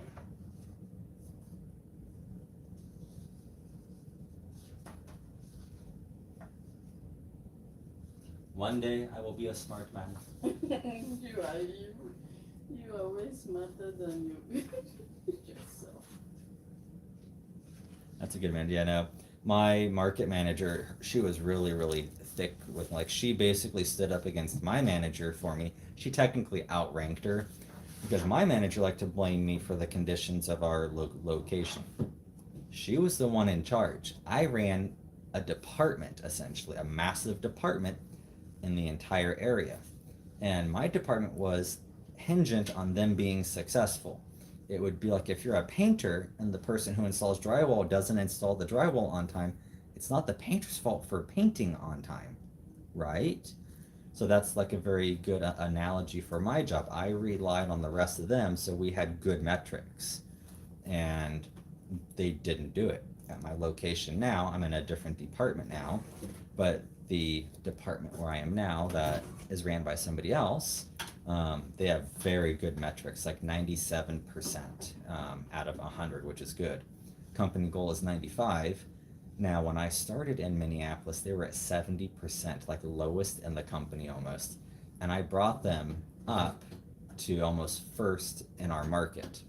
And she always tried to find a reason to write me up. So when my market manager left, who oversaw my department specifically, my backup kind of left. I mean, the second my market manager for my department was gone, oh yeah, she found any reason she could to write me up. So that's part of the reason why we left Minneapolis. Very toxic environment. Let's see here. Your manager now sounds very decent. Yes, good manager. Someone I can learn from too. I mean, we have programs because she knows I want to go up to the corporate level, move up every couple years. I'd be CEO in 30 years if I could. So she's going to try and get me a mentor at a different location to kind of remote mentor me. We had to wait for end of year, and then I had my shoulder. So, and they have a program that I can get into also for other aspiring, corporate managers. So they're going to submit my name for that program. And then I'm going back to school, which my company pays for, so I'll have a degree eventually. Which, Tina, did you ever order that laptop? Because I'm pretty much almost good now to start my program, but I have no computer. You can start using this. Unless if you want me to work at night and sleep during the daytime. You can start using this, baby. She's always on the computer. You can start using it. Look at the booty! It's not like you've not asked for it, and I've not, like... The other one doesn't care about those. Yeah. No, when I left my location, a lot of people were very upset that I was leaving. I was the fair one. I saw both sides. I'd hold them accountable, but my idea of accountability is not writing somebody up every second that you possibly can. Like, my manager and the other managers at my level thought that I was a horrible manager, like literally excluded me from group chats, from meetings, from doing stuff, from emails, critical emails, to try and get me out, to bully me out, because I only wrote up 2 people in 18 months. I believe in teaching and training and following up and seeing how I can help someone, because I'm not going to spend my time, training and giving you a job just to turn around and fire you. So the 2 people that I did write up, they had it coming, but it turned them around. They found like, oh, it clicked. And they thought I was a bad manager. Like they had like this quota. You need to like write up people. Like, is there a quota for writing up people? If you don't write up, 4 people a month, then you're a bad manager? No. And just the opposite, it means you run a very good team. I mean, you shouldn't be running your business like a revolving door at a hotel. And that location has went through more salaried managers than, honestly, just at a rough guess, than probably any location in our district, which is multiple states. Like the place I am now, tenured managers. They've been at this location for 10, 15, 20 years. Now they've rotated through different departments to get experience. So I'm on overnight crew, and I run the entire location overnight. I'm the only one, minus another one that runs my off days. But her and I, we both run overnights 4-4. So they all ran overnights prior. They know how they need to set us up for success, and they do that. We're a very efficient store. Everyone works together. We all fight, but we work together. Whereas my last location, we probably went through 9, that's being generous, probably 9 salaried managers in my 18 months. When I started there, we had probably went through 2 full crews of people by the time I left. So, but yeah, and I don't name names or anything for, privacy and confidential reasons for them, for where I work and everything. But, your good or bad leadership will show in the people that work for you. If you're constantly going through people, is it really them or is it you? I mean, if you're working at a place like McDonald's and you're always going through cashiers, it could be a toss-up. I mean, you get some good locations where people don't leave. It's a healthier environment. You get good training. But you can also have a really good, healthy environment and just get a slew of, not so good employees. Let's see here, some questions. Then paying your fees is awesome. Yeah, so 100% paid for school, books, and tests. Now, here is the thing. I can take unlimited certificates, like programs through Harvard, through Yale, through all these different schools, and they're college transferable credits. I can also take a 4-year bachelor's degree, and they're refreshing their catalog now for spring. They have everything from business to cyber. They have trade schools. Yeah, trade schools. I can go become a electrician, a plumber, like whatever I want. I want to go for the business, but once I get the bachelor's, they quit paying for education, including certificates. So I'm going to do a couple certificates first, get some broad knowledge, and then hammer down to an actual bachelor's. I want to, by summer 2026, to be starting on my bachelor's. So spend 1 year getting certificates and then hammer into it. Obviously, if I wanted a master's, I'd have to pay for it out of my own pocket, but at that level, 6-7 years down the road from now, I'd have the funds to just pay for it. Let's see here. Well done. And paying your fees is awesome.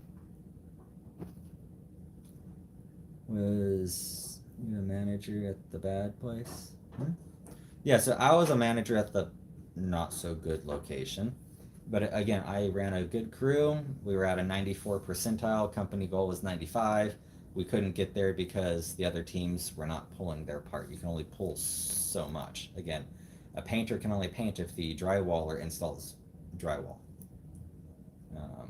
The electrician can only run wiring in your house if the frames are installed. So, Red Wizard, has she ever been naughty? I don't get into the personal life of my manager. I really don't want to know that. Me, Tina, somebody wants to know if you've ever been naughty. Naughty on what? Been bad. Bad. Dirty thoughts in bed. In Tina? I don't know. Tina is a good Catholic girl. She would never think anything bad or, inappropriate or... Ow! God! Oh, Jesus, sorry. That really hurt. I'm so sorry, baby. That really hurt. I'm so sorry. Oh, it felt like it popped out. But it didn't. You got to be careful. I'm so sorry. So now if my shoulder's hurt, my physical therapist wants to know what happened. My wife beat me up on camera. That actually really hurt. It literally caused the whole shoulder to lock down and spasm. It felt like it dislocated for a split second. It can't though. But just that jerk on it when it clamped, that really hurt. It didn't dislocate, but it hurt to that level. You see, Tina beat me up. Tina beat me up. Look, everyone's looking. I thought I did. I'm sorry. You can make it up to me and be naughty. No, that really hurt. That was, I mean, that every muscle in my arm just clamped down. Look, she fixed it. I'm sorry. We actually had to switch sides of our bed that we sleep on, so my shoulders to the outside. Because again, Adriel, if he is in bed, he'll kick me.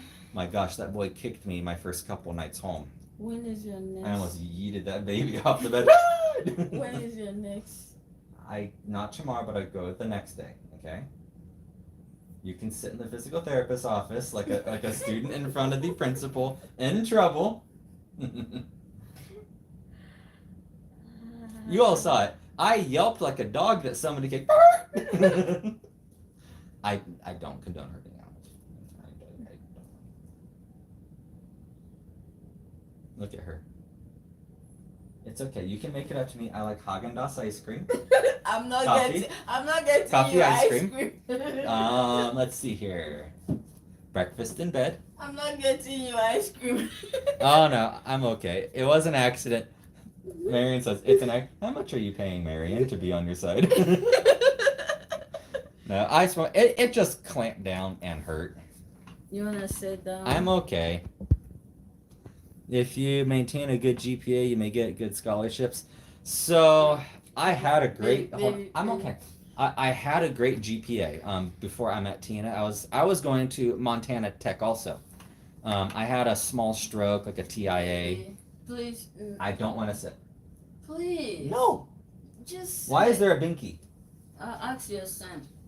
Just sit. This boy has sit binkies stashed everywhere. Okay, I'll sit. Hold on. Oh boy. Oh, so you take away my pillow? No, I thought you don't need it. Okay, so let me scroll down. So I had a great GPA. Are you okay? Yes, baby. I was on the Chancellor's Honor Roll at Montana Tech. Perfect 4.0 GPA. And then I had my TIA, like my little brain bleed issue. And I immediately emergency filed for medical withdrawal, so on and so forth. They failed me with Fs. I went from a 4.0 straight A GPA to straight Fs. So I can't go to any regular college because those credits are transferable, and they'll see essentially 2 semesters of Fs. They continued my enrollment into the next semester and then failed me out of that one too. Yeah, Montana Tech is not on my good side. I'm so sorry. That is my first school in the US. I'm sorry they weren't good to you. Yeah. They were good to me though. I know. They were very good to me. But no, I turned in all my paperwork to be medically withdrawn and they just let me fail. So, there we go. I just lost connection for some reason. That was weird. But yeah, so no, I can't go back to school normally. Once I get my bachelor's, I'll petition that to get my master's, and I'll speak to why I have 2 semesters of Fs. I wish I had one of my old papers. I wrote a paper for a U.S. history class. It was a 200 or 300 level class in California at Allen Hancock College, and my instructor at that time, he's passed away now. Great U.S. history instructor. He did his format a little bit different. And we had to write a book report on this book that we read. And this thing was probably 400 pages. I don't remember what it was. And I wrote about a 30-page paper, detailed paper on this book. And I didn't really know how to write, structure it that well. So I used the same kind of structure that I would do for designing websites, make an outline, bullet points. So I structured it off of that, and he literally was this paper was only supposed to be 6-7 pages, and it was 30. He's all extremely good, detailed. He's I read it all twice. He gave me a 200 out of 100, and he pretty much said, I don't want any more papers from you for the rest of the semester. He's like, it was perfect. So he's like, this is Ivy League quality writing. You need to go to school, like Ivy League schools. But then I had my open heart surgery, so I never went back to school after that, except for Montana Tech. I like school. I learn incredibly fast. I remember, like, if I don't, like anyone, if you don't do it enough, you kind of lose it, you know. Good examples, if you don't shoot every day, like competition shooting, you're gonna lose your skills. So like going to school and maintaining your knowledge, if you don't use it every day, you'll lose it. And I remember I was trying to catch up, and I took over the summer, I took 2 math classes to get like was it pre-algebra and algebra 1 back to back. Took a 12-week course in 6 weeks, and I just kept cramming it out, and I remembered it. Now if you ask me about algebra and a squared, b squared, c squared, I don't remember crap. It's literally been like, I don't know, 10 years. Mm-hmm. So Alan Hancock, I was studying pre-med, biochemistry, sorry. Yeah. Biochemistry, yeah. Yep, it was biochem. Don't get me wrong, I get the teacher for chemistry was good, but when I would ask for help and tutor after school, tutors wouldn't show up. And then I met with a tutor for 1 semester to kind of help me with like my chemistry and all that. And it was right before I had my issue with my brain. But turns out that, you know, I'm asking questions that I really don't know. The higher level chemistry students that were tutoring me, apparently some of the other ones were talking shit. Like I would leave and they would, you know, call me retard and talk shit and everything, as I was asking what they considered to be stupid questions. And one of them, you know, apologized to me later on, like I had no idea this was what was even happening, and she's all, yeah, they would say stuff like this and like that. And but why would they send you an asking? because they thought it was stupid questions. Like I was asking, you know, like what's a covalent bond? Can you explain it to me, you know, better? But what's wrong with that? I don't know. But they apparently the advanced students just wanted to make fun of me. Yeah. But no, I mean, if I could start over and be healthy and everything, I would have went for pre-med at like 18 and been a doctor by now. I wanted to go for pediatric anesthesiology, just kind of based on my own life of being a sick kid. Like I always liked my anesthesiologist, and like I'd like to do this. I didn't want to be like anything invasive surgery. Like I didn't want to be performing the surgery, but as an anesthesiologist, that's fine. I always wanted to be like a pediatric anesthesiologist, and I always wanted an MD over a nurse for a couple reasons. Not to downplay nursing, it's an incredible field. I totally support it. You're a patient advocate. I totally get it. But from having some great nurses and bad doctors, I know what it's like, at least from the patient's end, and witnessing my nurses. It's like when a nurse tries to stick up for you to the doctor and the doctor doesn't want to listen, their hands are kind of tied.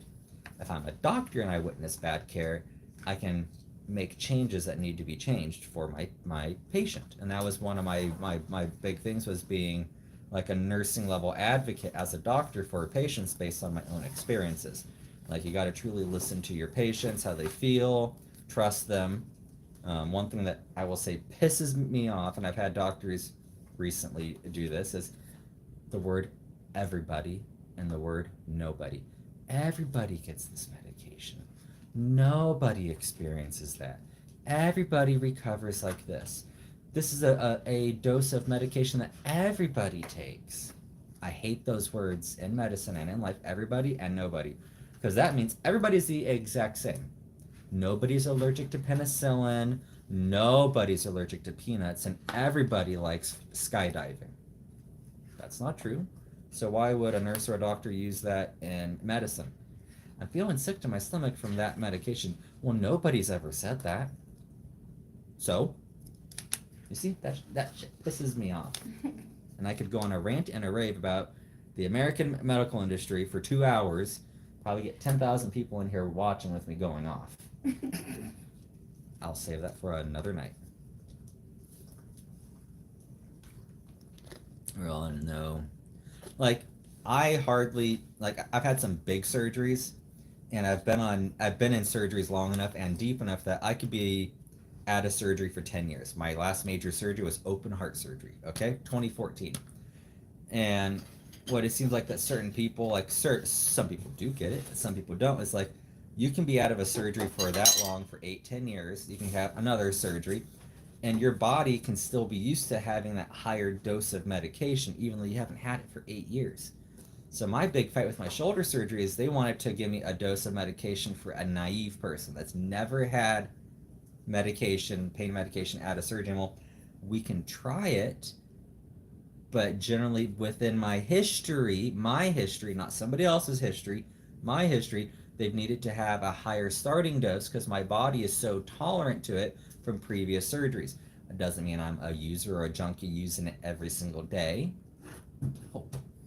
It just means that my body is used to those higher levels. I also have a higher metabolism, which is why my endocrine doctor, who I met right after my shoulder surgery, said why my body metabolized the nerve block in less than 24 hours when it should have lasted for up to 72 hours, because my body's used to that higher level of function, of metabolism, of going through stuff. When I had my open heart surgery, the nurse says everybody gets gets insulin after this dose of steroids. His blood sugars are going to go through the roof. Everybody needs insulin. And luckily my mother was there to advocate for me when I was young. And she's like, well, let's draw his blood sugar first after you give it to him. They gave me 500 milligrams of Solumedrol, which is like 4 to 5 times the adult dose for inflammation. Solumedrol is a steroid. And I needed that after my open heart surgery. And she drew my blood sugar before it was 92. She waited 10 minutes after all the Solumedrol was IV pumped into me, and it was 96. And apparently, from what my mother told me and another witness, is this nurse like gasped. I was like, I've never seen someone's body drink medication like that. She's like, yeah, he's been through a lot of surgeries. So, again, I'm not meaning to rant and rave, but you know, there's some doctors and nurses that need to practice their bedside etiquette on what they say and to listen to their patients. So, something you really mean. We all know the same. You're right, Chris. Generic medical words. I don't. Yeah. Yeah. So now again, I could start my own podcast about the American medical system, and you know, in my opinion, and I'll keep this very short, the easiest way to have affordable healthcare in America is not giving out free healthcare. It has nothing to do with cheaper insurance. What it has to do is limiting the cost of these tests that the hospitals charge, limiting the cost of these services. Why is it I can go into an ER, let's say I have a really bad splinter, okay? I go into the ER for 20 minutes. I sit in a chair or I sit on a hospital gurney. The doctor comes in, numbs at my finger, takes out that splinter. Why is that shot of, let's say, lidocaine in my finger $230 when the amount of lidocaine that they use in the needle maybe barely equal $10? Why is it that sitting on that hospital gurney is $1,500 for sitting on a bed? Wow, if it costs $1,500 to wash a single sheet, you might need new washing machines.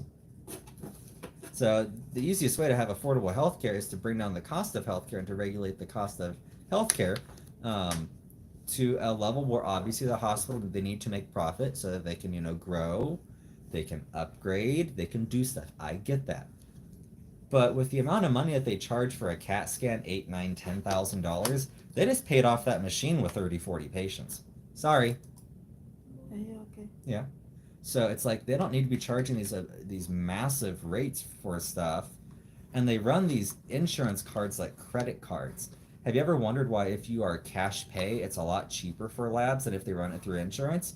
It doesn't mean that they use a different needle or a different lab file or a different machine, because they realize that the patient can't pay that. But they'll charge the insurance companies that. Again, they will run your insurance card like a credit card, and they'll scalp the price, and that gets passed on to us. Marion, it's ridiculously unnecessary administrative costs on the healthcare. Really health costs. Yeah. So again, I don't want free healthcare. I have plenty of friends that live in countries with free healthcare. You will wait years to get a life-saving surgery.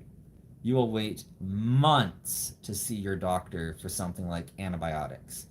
They said don't do that. But what we need is affordable health care, and it needs to start at the hospital level.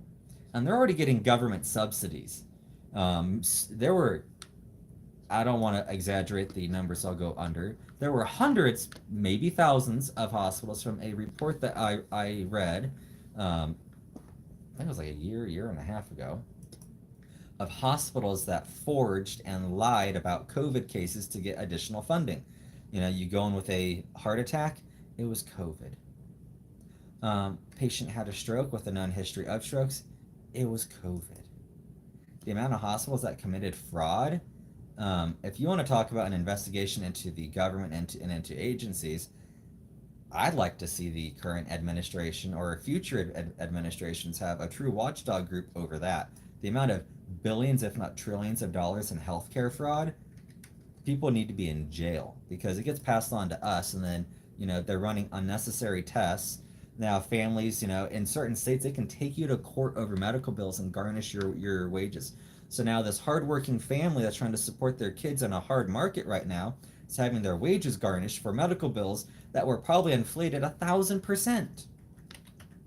Again, I'm sorry, I shouldn't be rambling about this on our page. I'll do a separate podcast. No, you're okay. Just talk. But yeah, so now, again, I could go on forever about the healthcare system and even pull up like facts online to support it too. Now, I don't know how to do like, where they do podcast live streams and they drag stuff over. I know they use stuff like StreamYard where they can bring in like pictures and all that in the actual stream. Maybe I'll look at that one day. But yeah, so no, yeah, the American healthcare system is great in one way. You have some great hospitals, Mayo Clinic, UCLA, but they're full of crooks. I mean, people think that politicians are dirty, which they are, but look at even like hospital administrators. Excuse me. Like they want to start doing audits, start auditing hospitals. Yeah, and they won't because these are like Ivy League hospitals, and if it got out, like if you had a hospital like UCLA, and let's say that they found out over 20 years they did, $300 billion in fraud, that wouldn't sit too right with the rest of the world, and people could lose trust there. I get it, but people got to be held accountable. It's like if you're gonna go after the everyday person for their taxes and audit them, they need to start auditing people that make millions and billions on their taxes. And I think there's too many tax loopholes personally. Like I have to pay 30-40% of my paycheck for taxes or whatever it is, and some billionaire, because they had a loophole, pays nothing. Accountability is necessary. Absolutely. As I tell my employees, I will hold you accountable, and you're going to hold me accountable. If you see me doing something wrong, doesn't matter what it is, I'm doing a process wrong, if I said something wrong, you have every right to call me out. Open door, call me out. There's no retaliation with me. I want to make sure I'm doing it right, and I'm giving out the right facts, and I'm teaching and training you correctly also. I had a teacher in the 5th grade. Now, the way I reacted was not appropriate. Again, I used to be an asshole. So I was in the 5th grade, and she was doing this math equation, got the answer wrong. And I raised my hand, and I corrected her, gave her the right answer and what she did wrong, and she slammed her ruler on her desk, and she says, "You don't ever correct an adult." And I flipped my desk over, and I said, "Fuck you, bitch," and I walked out in the 5th grade. Yeah, I got in trouble, but when my mom heard why I did it and what happened, and she already knew I was having problems with the teacher. Her name was Miss Evans. That's right. I remember her name. Miss Evans. Grover Heights Elementary School in Grover Beach, California. Yeah, so no, I flipped over my desk, stormed out. I was kicked out of class for a week. I had to do my assignments in another empty classroom for like a week. I didn't get in trouble at home when I got sent home for 2 days of suspension. I got to play my PlayStation 1. But yeah, and it's like you have to be able to accept correction and criticism, especially when you're wrong. Now, granted, it matters how someone approaches you. If my employees were to approach me in a negative, rude, disrespectful manner, I'd still hear what they're saying, but then I'm going to turn on and correct them on how they approached me. You're saying it's not boring at all, it's actually necessary. I didn't know all this stuff. Oh yeah, Auntie J. Again, I could go on for hours. The question is do I have anybody like more than 4 or 5 people that want to listen to me? Um, but yeah, so it's like I've lived in and out of the medical system my entire life, had multiple aneurysms. I've had aneurysms in my aorta that would not show up on film, and I had to beg the doctors to do surgery, and it got to a point where I'm like, something doesn't feel right. Can you go on? This is after my last open heart surgery. And the doctors that did my open heart wanted to ignore me, so I went back to UCLA. I make a circuit around hospitals a lot till I get one that actually listens to me. And they scanned me, saw this little dot, didn't really think anything. Like, no, I know there's something wrong. I know my body. There's something wrong. You need to go in there and find it. So they went in there, and what it looked like, you ever seen like a little rosebud, a flower bud before it opens up, it's round, it has that little tail? They'd barely seen something in there, and I was one that actually caught it. Their radiologist missed it and asked for a copy of the films, and I went home on my computer and I scrolled frame by frame, and I found it, and I circled it, emailed it back. And so they're like, all right, well, if you're really this adamant and you understand the risks, we'll go back in for an angio. Signed off on all of it. They went back in. They found not one but 2 leaking aortic aneurysms. 2 that didn't show up on film because they were positional. So, and that's always been so hard about getting doctors to listen to me. It's like, I know something's wrong. I know my body. You can't feel what I feel. I know your little image didn't show everything. But guess what? When they took an image of my shoulder, they thought it was going to be a 30, 45-minute surgery. It was almost 2 hours because there was more damage in there. So doctors need to really listen to their patients. I'm not saying go do a major surgery on someone just because they don't feel good, obviously. If you have a patient with long established history and they get it right pretty much 9 times or 10 times out of 10, you might want to listen to them. You would have been canned in Ghana for speaking back to caned in Ghana. You see, I would have been a bad kid. I would have taken that cane and it would have been on. We both would have been leaving there black and blue. You don't know. You brought a stick. I'll take this table leg off this table and it's gonna be on. Again, I was an aggressive kid. Now, when I hit 6th grade, like something clicked. Like imagine turning off a light switch or a dimming light in your room. I was full bright before. Let's swing, let's go. Chase other kids with sticks. And yeah, something changed in 6th grade. I don't know what it was. I don't know if I just matured up over the summer. Became very passive where I was bullied all through high school. I do control my mouth not cussing out the doctors. I fired plenty of doctors and nurses. I actually fired it was a fellow. So it goes resident, like new doctor, resident, fellow, and attending, and then you have chief. I fired a fellow, meaning he made it out of residency. It's a full-fledged doctor. The training wheels are off. And this guy thought he knew it all, cardiac surgeon. And I nicknamed him Dr. Fold'em Hands because he was all up in my face. He was ready to discharge me out of the hospital, kick me out. I fired him. I asked for the charge nurse and hospital supervisor. I got the chief of cardiology in there. I don't remember what his name was. Great doctor, absolutely love him. And he stood there, listened to me, called the attendings in, and this is when they found my aortic stuff in 2016. So he called this guy back in, Dr. Fold'em Hands, made him stand in a corner and fold his hands in front of him and stand there and listen. And this guy was pissed. He was rolling his eyes. And I still said, I don't want him back in here after this. He's fired off of my case. And that nurse with that fat mouth, she's fired too. Yeah, you can fire doctors in America and nurses. Now, you're not firing them from the hospital, but you can remove them off of your team. You can request a new nurse or a new doctor. Just the opposite, if a patient's being inappropriate with a nurse, flirting with her, maybe trying to be inappropriate, she can remove herself off that team, or he, and they can have another nurse go in there and take over care. Oh yeah, Auntie J. Oh yeah. Dr. Fold'em Hands. I don't even remember what this douchebag's name was. What was that attending? The guy, he was the attending, he's the chief now.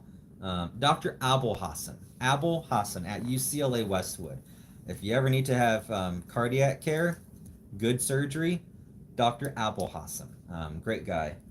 Dr. Lynn, like the one who eventually took over my care, the attending, her and I butted heads a lot. She is one of those pill pushing doctors. Oh, you have high blood pressure? Let me give you this pill.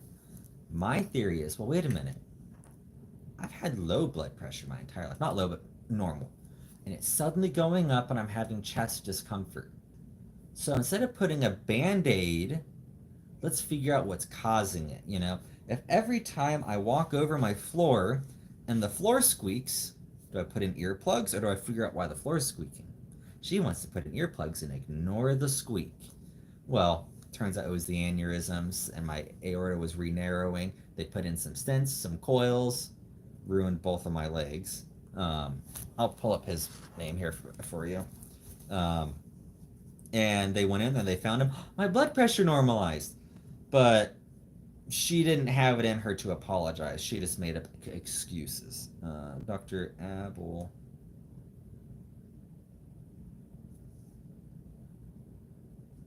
Abul Hossoun. Jamil Abul Hossoun. I know it's backwards. ABOULHOSN.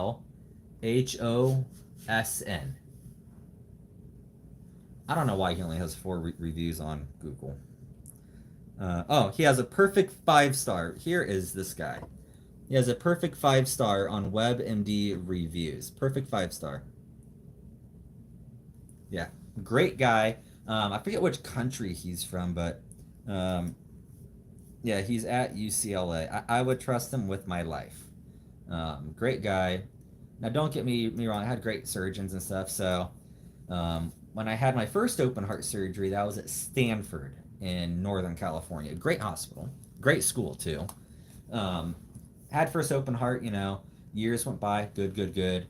All of a sudden, late 2013, early 2014, kept having chest pain. I mean, we were driving me up to the ER there. They couldn't find anything. Chest pain. I get it. They couldn't find stuff. And I remember one night, I called the on-call nurse. I'm like, I'm having some chest pain, and she just started yelling at me. You always call. You're just drug seeking. There's nothing wrong with you. It's all in your head. Quit calling. And I'm like, you're telling a patient who's actively having chest pain to quit calling? Well, should I go to the ER? No, it's all in your head. Go back to bed. Great nurse. Could have killed someone. She probably did. So I'm like, you know what? I'm done. I hang up the phone call. I go onto Google, top 10 cardiac hospitals. Stanford at the time was like number 17. Cedars-Sinai was number 2. UCLA was number 9, if I recall. It was somewhere around there. So I'm like, I'll go to the number 2 place, because number 1 was, I think it was one of the Texas hospitals. Didn't want to go to Texas. So, okay, I'll go to number 2, Cedars-Sinai. Go to Cedars-Sinai, establish, like, hey, I need a second opinion. Here's what's going on. They did all their testing, and it's never a good sign when the doctor has to come in and out of the room a couple times, comes in and goes, you need emergency open heart surgery in 10 days. So you're going to go get these pre-op testing. You're going to have to stay overnight, get these testings done early tomorrow morning, go home, get your affairs in order, and come back in 10 days. Emergency open heart surgery. So what was happening is the pain I was feeling was when they put in my aortic graft. Imagine a graft like a PVC pipe or a steel pipe for like water, okay? It's a pipe. It's a graft. It's fixed. It doesn't move. Well, you put that in when you're 16 and you're still growing to when you're about 25, with most people. So you have a steel pipe with a water balloon in it, and the water balloon is growing. What's going to happen? It's going to bulge on the end and then rupture. So that's what happened, is it started bulging at a 50 millimeter, 5 to 10 centimeter bulge in my aorta. Like one bad car accident hit, it would have sheared off. I would have been dead in 2 minutes, done. So he's like, all right, they went in, they did like an 18, 20 hour surgery, and they had to pick everything. They said the graft shredded, kind of like fiberglass. So they're picking up these little hairs like this for hours. He's like, it looked like a bomb went off in your chest. Shrapnel everywhere from this graft shredding. So have the surgery, so on and so forth. Again, I did end up firing them later because of the chest pain stuff I told you about. So I ended up calling my other doctor back. And of course I got Nurse Ratchet, the bitch. And, I need to leave a message for the doctor. What is it this time? Oh, I just wanted to let him know that I had emergency open heart surgery to repair the graft that you said, was all in my head. And you could have heard a mouse fart. She went so quiet. Like, she probably thought, we're getting sued. I'm losing my license, everything. I never did anything. I could have done it. Never did anything. I just let it go. I just never went back to him. I left him kind of hanging. It's like when you stare at someone and they're pissed off and they keep saying what, but you don't give them a reaction, just makes them worry or pisses them off more. I'll do that. So, yeah, so that's essentially what happened there. Now, mind you, Stanford, the other reason why I didn't go back is they forged my medical records. They forged them. So I went in there, before my open heart surgery, I was having all this pain, and they overdosed me in the transitional unit. So from ER, transition unit, to your actual bed, as they did keep me. So going through the ER, chest pain, give you pain meds, give you all that. Well, the nurse in the transition, Stanford. Stanford, what? Not here, in California. Oh, okay. So, I'm in this transition unit. It's like 1 a.m. Oh, that is Stanford. in not California. Yes, Stanford. baby. Yeah. Right there. So she gives me my pain meds at like midnight. We'll just say midnight. And she's like, well, so I'm kind of busy, so you don't have to bother me later. I'll give you your next dose early. Well, she gave me my next dose early, and she caused me to stop breathing. So they had to have rapid response team like Code Blue in there. They're resuscitating me. And in order to cover their ass, they put in my records I came in overdosed, like off the street. Yeah.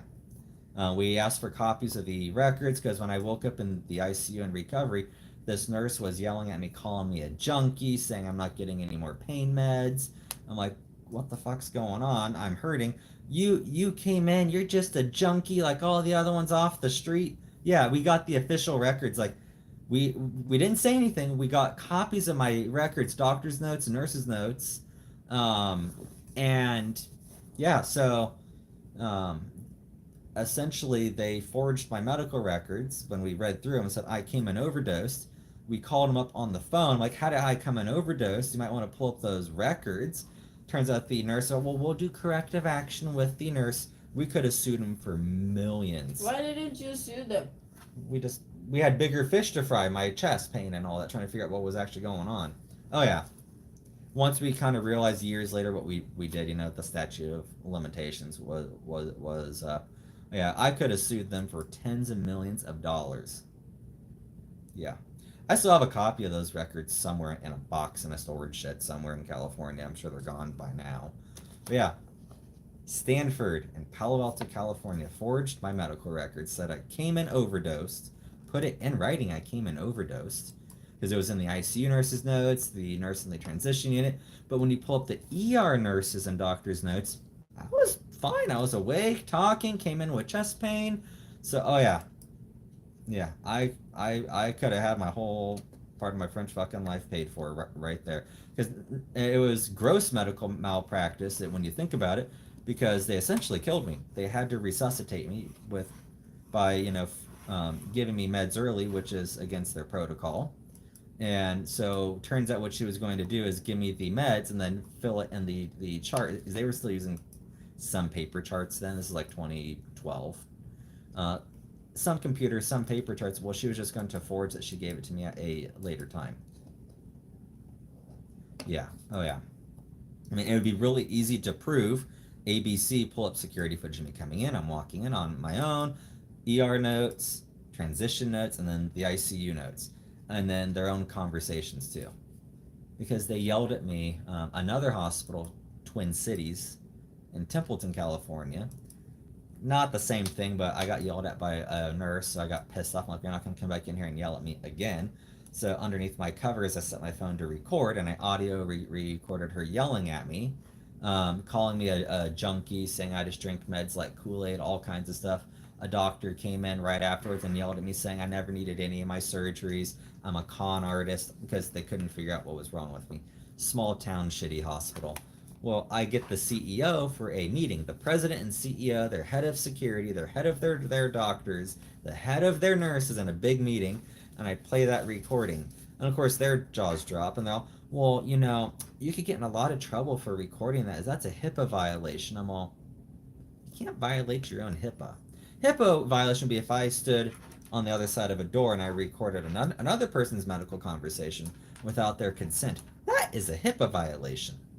Or if I discuss their medical history, I can't violate my own HIPAA. So, no, well, you know, you didn't get her permission to record her. Well, California and the federal government is a one-party state. It's not wiretapping. Wiretapping is if none of the parties know that it's being recorded. Like if the FBI is recording two criminals talking, that's wiretapping. They have to have a warrant. Federal law and most state laws say only one party consent. Meaning if we're out in public eating lunch and I set my phone to record, as long as one person knows, me or them, both parties don't have to know or consent, it's not illegal on a personal level. Even on some business levels. Again, at the federal level in most states, it's one party consent. There are some two-party consent states out there. There are. But federal law and California state law, where I was living, protected me. So, which I brought up to them, and you could just see them just get pissed. So, I had a very crazy life. A friend recommended I write like an autobiography, like on my surgeries and everything.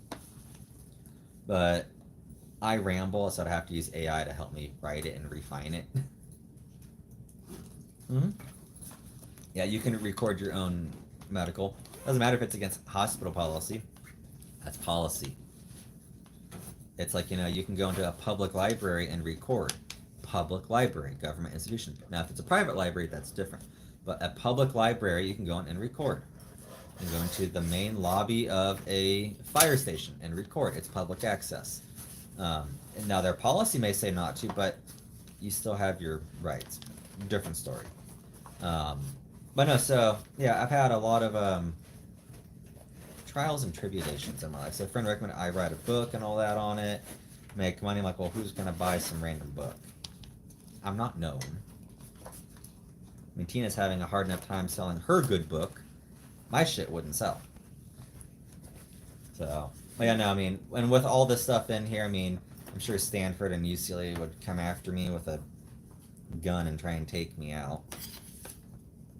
Or they try and sue me for defamation.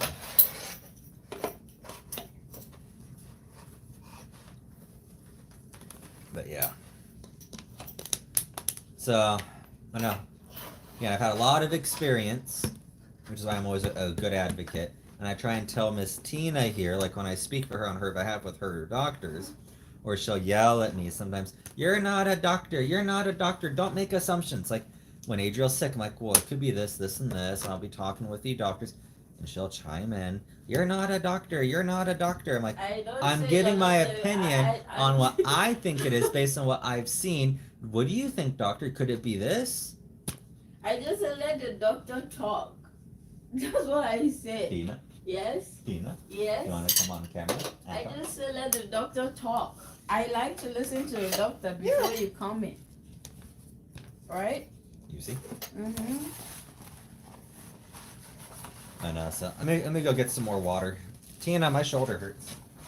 Really? You beat me up. I'm sorry. Too.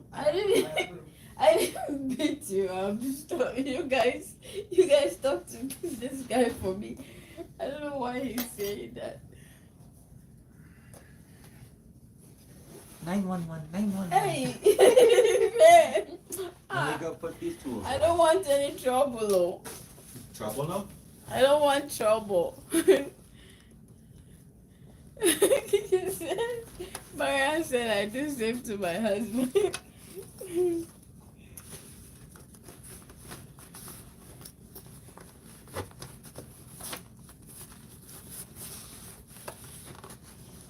Oh, God.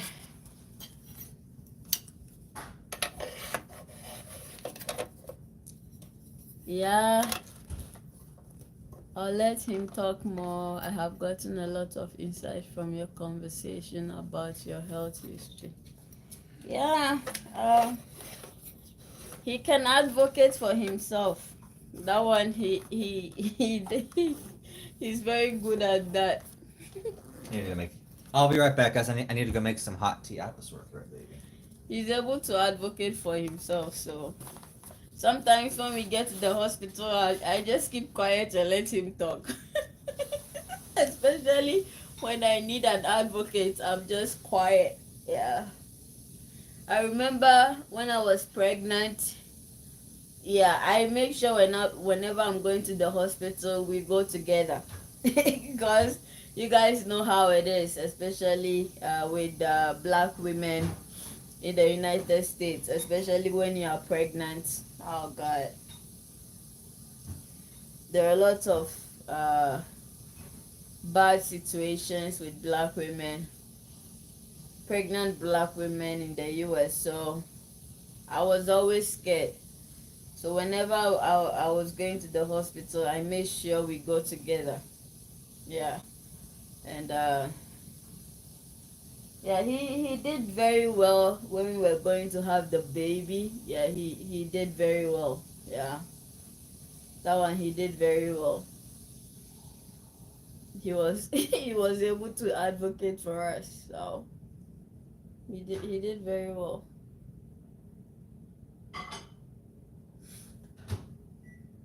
Yeah, for me, when it got to that time, I was scared, like, especially with all the stories that I had heard and what I had read, I was scared. But he did well. So, yep.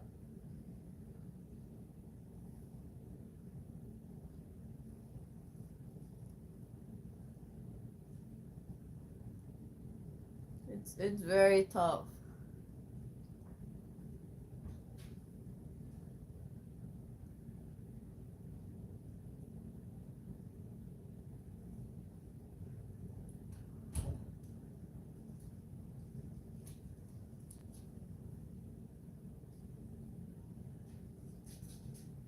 Yeah, Marian.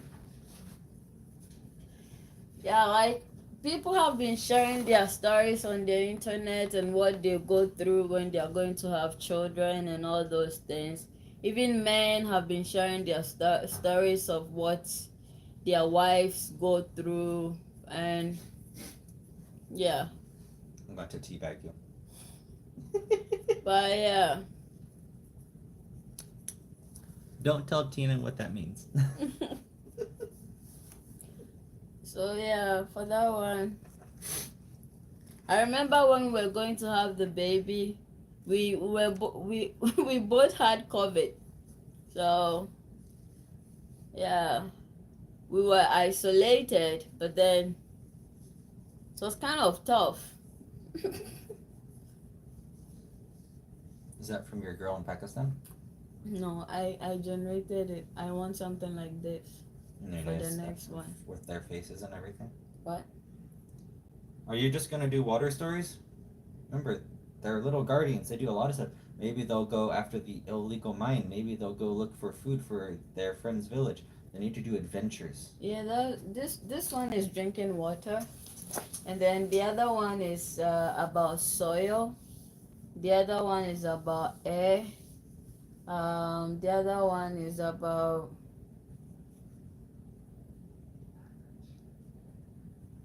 oh. So the way it happened was that, so not knowing, I was having very bad headache. I ended up at the ER like 3 times. Whenever we went to the ER, they would tell us it's some flu. This flu that was going around is some kind of bug. Oh, to the extent that we've gone to the ER 3 times and they didn't even think of it that, oh, it could be COVID, so they should even test me for COVID. They didn't do that. So my OB doctor realized that, like, OB doctor checked my records, and then she realized that I've been to the ER 3 times. And then she called. I was at home when she called, and she was like, "You've been to the ER 3 times. What happened?" So I explained to her, and then she told Chris to go get COVID test We were kits. both super sick. Yeah, we test kits from Walmart so that we can test from the pharmacy. So Chris did, and then we tested positive for COVID. And she was really mad. She was like, she doesn't understand why the ER didn't even test me for COVID. Inept medical care for African Americans. Yeah, like they whenever we went to the ER, they were like, it's a flu. It's some bug running around. Just imagine. So, Tina, if we get 2 more of these bookcases, I can link them together, like actually both of them together. So it looks like one seamless bookshelf. You want us to go one more? Not right now. I'm just asking. Later. Okay. Like an alligator. Yeah. You can say. I need to sit my injured shoulder. Hello. Don't hit me. Baby, don't stop doing that on the internet. You let people think that They'll watch the whole video. No, Don't worry. You know, people are just people. You don't know what people on the internet can do. They'll pick some What's my parts and phone then battery like? Oh shoot. Tina, your phone is getting uncharged. Mine's getting charged. they'll pick some parts and then make some fuss out of Oh yeah, both had COVID. Baby was born. We were in hospital isolation after he was born for 3 days. Couldn't leave the room. I got sick of the food. Imagine sitting in a hospital room and all your meals, nasty breakfast from the hospital, powdered eggs, and then I can't even leave the room or order in food to have us better tasting food. No. I ate the best item on the menu for 3 days in a row for lunch and dinner. It was like a ravioli. I don't want to eat raviolis anymore. Yeah, like it's so we tested positive for COVID and then we had to treat it at home. Like, did we even treat it? No, you don't treat You COVID. don't treat COVID, so it was just We just had taking to suffer. pain medications and all those things, and Drinking bourbon. so I think it was during that week that the baby, like, I also went into labor, and then we ended up at the hospital. Yeah. So we're isolated because we had COVID. Yeah. Yeah. But Chris did well with the advocacy. I was scared, like. So Tina was in a lot of pain after delivering. And you know, these nurses have the same attitude. Everybody gets the same treatment after birth. All women do this. All women do that. You know, all the same bullshit. So I'm like, well, you guys keep giving her oral pain meds. She had an episiotomy. She's obviously not comfortable. And I was trying to be as nice as I can. Like, how about we ask the doctor, because I didn't want her to sound like a drug addict. Oh, God forbid she gets more than 1 dose of pain meds. So I'm like, how about we ask the doctor if she can have, you know, maybe an IV bolus to get the pain under control. Usually you have to bring them up to bring them down, okay? And they knew what I meant. So like, let's, you know, she's had her oral. It's obviously not working. So let's do an IV dose of pain meds to get her over the hump so that the oral ones will work. Episiotomy. It's when you're pushing out the baby and it doesn't fit, so they take a scalpel and they cut the bottom of your vagina into your butt, essentially. They cut down. Yeah, it hurts. And it hurt, and they don't have time to numb you up. It's okay, here we go. Bye-bye, pussy. Cut. It hurt, like. So, and then you can't shit afterwards. You have to take stool softeners for like a month. Auntie D's all, no! It hurt, like. So, I don't want to wake up Adriel. So I'm like, let's give her some IV pain meds so the other ones work. And they were giving her Percocet. Crappiest fucking pain meds on the planet for pain. If you want good pain meds, hydrocodone. It's more of a natural opiate, like morphine, where Percocet is more of a synthetic opiate, like fentanyl. Okay? Different, it works for different things, okay? It's like, so let's try some IV pain meds. So they gave her some IV morphine, and it was a decent dose, I will say. So Tina's laying there and she's writhing in pain, and this one nurse is like petting her head and holding her hand, and Tina's so uncomfortable. And that nurse was nice, She did a moderate speed, like push, push, push, push. She didn't go slow and she didn't slam it to make her sick. But she just did a nice steady push, got that morphine in her. After she had just taken some orals too, they gave her some more orals to kick in 20 minutes. Because IV pain meds, depending on what it is, it'll last as short as 15 minutes with fentanyl to as long as like an hour with morphine or hydromorphone. So they give her that IV push, and Tina is what they call naive. She's never really taken pain meds ever. And so they give her this big ass dose, and all she does is you see her body relax into the bed. And she's just staring, and she gets a little smile, and she goes, "The ceiling's breathing." And that nurse is all, "It's okay, honey, let the ceiling breathe." And Tina slept for probably 10 hours, just out. So I was taking care of Adriel and all that. He was sleeping on me anyways. So yeah, Tina got morphine, heavy ass push. "The ceiling's breathing. It's okay, honey, let the ceiling breathe." But that worked though. It brought, you have to bring somebody up to bring them down, okay? So they gave her a massive bolus and then gave her her pain meds so that she could catch up and they would work, okay? So that's what they did. And it worked, and you know, I made sure they gave her heavy stool softeners, like the heavy kind, because who wants to try and poop when your butthole's been cut? And then I have pictures of Tina. And this is like 2 weeks later. We're at home. She's feeling a little better, but she still has like the oversized like maxi pads for like discharge after pregnancy, and she can't lay anywhere comfortable. Can't lay on her back. Can't lay on her side. Ice. And she has to sit on ice. Now imagine looking at like a bird sitting on their nest, and she's sitting on this ice pack. She is packing ice packs into her maxi pad. Like she's packing the pussy with some ice. Adriel, what Adriel has done to me. And she's like, "Ooh, you baby!" Yeah. She like under her breath, like just like yell at him. So we have like, luckily our refrigerator had like an actual ice machine built into it. So we have these hospital packs. She'd put it in there, put on 2 layers of like underwear, and she's on the couch on her hands and knees, doggy style, and her butt is up in the air, and she is watching TV, eating like this, like butt up in the air eating, and she's watching TV, and I just look at her and I take a picture, and she just starts laughing. I've lost the photo. I don't know why it didn't save. You got lucky. It just never saved. I don't know why. But her butt is up in the air with a giant ice pack hanging off of her. And we laugh about it now.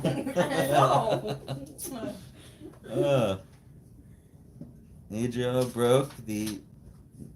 I don't know. Tina, how do you say that word? What? Look. Auntie J, I don't know that word.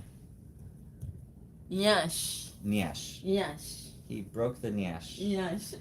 Apparently in Jamaica they call it pum pum. No, Nyash is botos. Oh. Okay, sorry. Pum pum's front, nyash is back. Okay. Oh yes, so we had fun. I do miss our place in Shakopee. That was a nice place. Yeah, that was really beautiful. We paid for it. I mean, we were paying like $2,300 a month Yeah, for just rent. it was nice, but it was expensive. All of the expenses for the place when we were done, we were at probably like $2,800 just for living there in the house. Gas, electricity, water. I'm not even counting food or anything else. It was nice, but expensive. $2,300 for rent.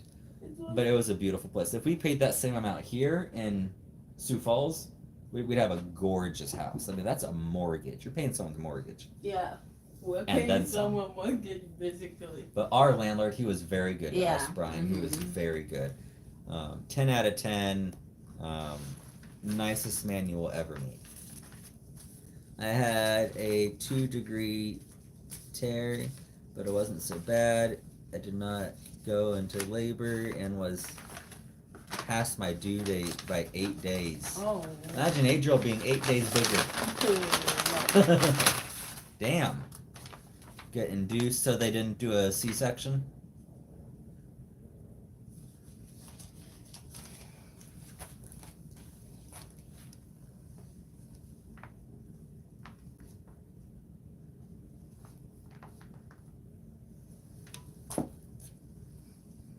Yeah, like at some point I got scared during. I think we should do like a separate video of like that for that one, like Of your, the labor we and will everything. put in the title, Tina's story, boom boom and yash.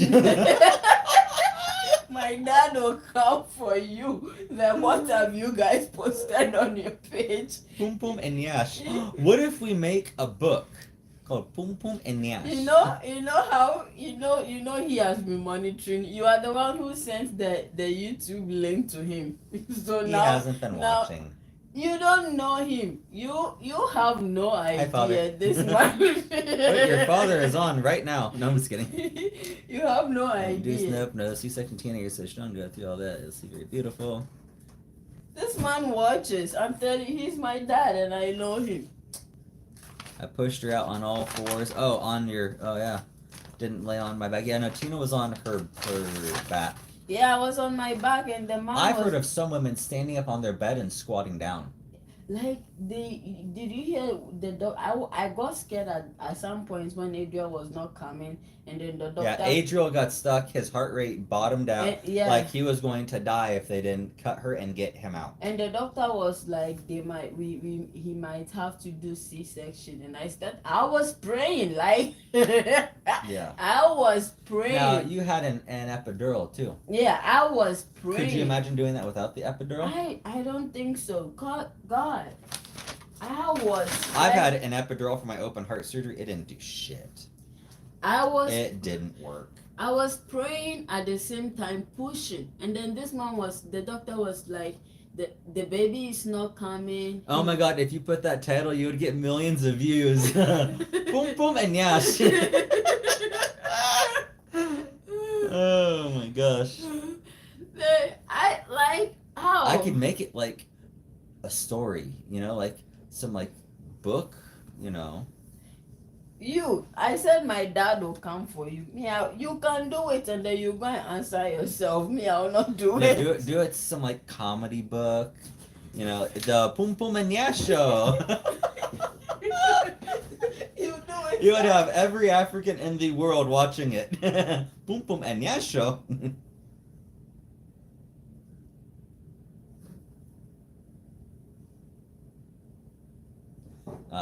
So Marion did it without the epidural. That sounds painful,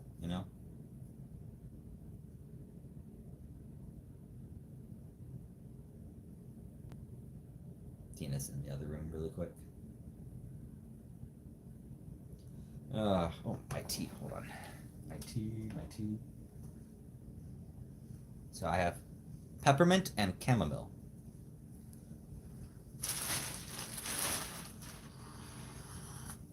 So guys, this is a t-shirt from my store.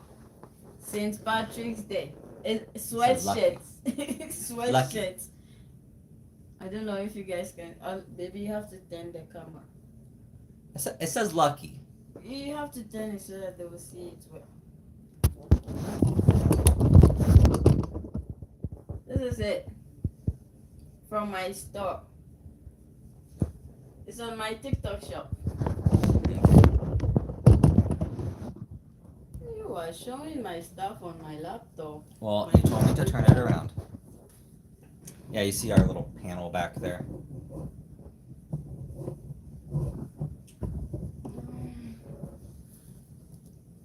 Apparently, if you squat, it's the best position. I've heard that too, actually.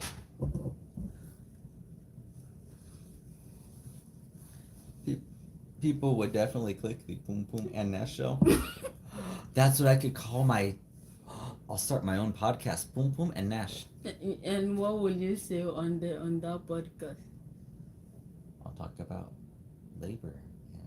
You don't have anything to talk about on there. And I'll talk about nasty hospitals and how they abuse people. so, my husband was really scared, so I prepared myself for labor. He almost lost his first child. Oh, okay. Yeah. Even in today's advanced age, people still lose babies. And that's made him really worried throughout my pregnancy. So I watched so many videos on how to breathe and push during labor. Yeah, Tina, I've heard from multiple women that it's an easier birth and recovery if you do it without the epidural and stuff, and you actually have a midwife walk you through it. You can have a much easier labor and delivery, and then your recovery time. Imagine recovering without getting cut. That would be good. I know. That would be good if Pum Pum wasn't cut. I know. I really don't want that episiotomy. I really don't want it anymore. If I get a good midwife. I don't know why my camera's all screwed up the other way. I really don't. I think it's my lens cover. I need to really clean off my phone. So I think Onto labor classes. Yeah, we never did any of that. No. So Would you do it this time? Would you do it this time? My OB doctor. Baby. Yes. Would you do it this time? A labor class? Yeah. And a midwife? Okay. Yeah. If we had the baby here in Bookcase, it would have been the midwife would have been in charge. Now, what I don't like is doing it at home. Because if something goes bad, you'll most definitely probably lose your baby. Yeah. The midwives were really good. But I'm saying if we had the baby in South Dakota, it would have been the midwife who was in charge. But because we moved... I watched videos on how to prevent a tear, but I still got a tear, yeah. Oh, yeah. You can pre-stretch and everything, like down there. You can pre-stretch it out for days and days. But yeah, I mean...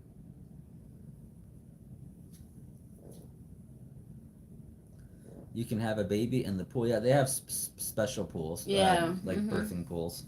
You know what? I'm not sitting in no birthy pool water. I love you, baby, but I'm sitting on the side. Yes. I'm not putting my foot in there or nothing. Why? Because of the blood or what? Look at his face.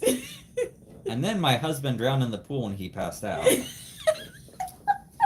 I won't do that shit. I remember we were watching videos of husbands that were passing out during their wife's labor. I didn't pass out, No, but I also didn't shove my head down there either. I was up here with Tina.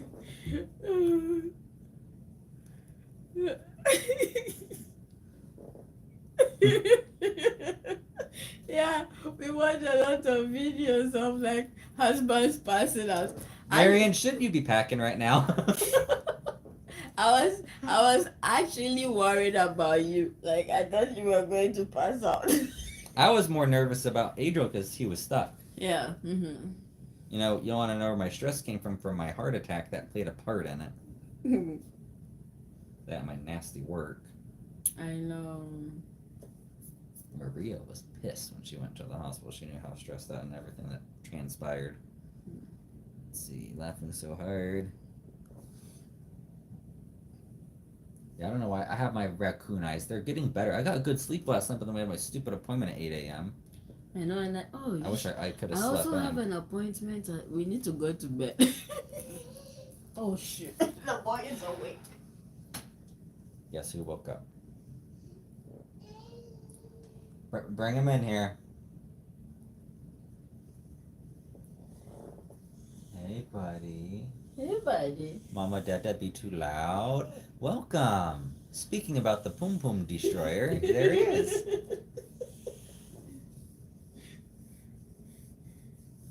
And he was born with like that much hair too. He had a full head. I mean, Tina was getting heartburn, sick to her stomach, vomiting. Oh yeah.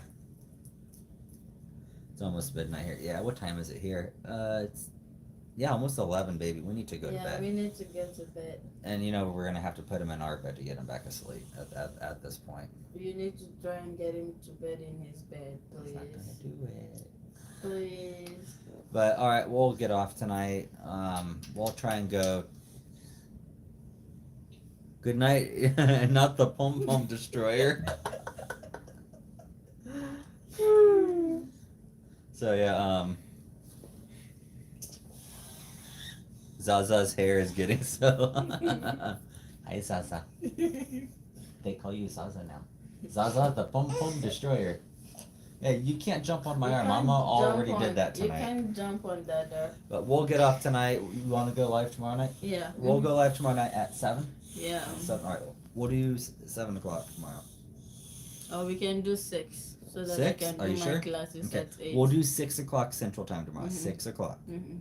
I don't know what we're gonna talk about, but okay. We can just Can continue on about pom poms. no, we can put some certificates in the frames, and then I also have something that I better. This is hilarious. I also need to do. We're going to bed. He wants to go to bed. All right, we'll see you guys tomorrow night. Okay, that's my sweatshirt. Yeah. All right. See you, everyone. Good night. Bye. Good night.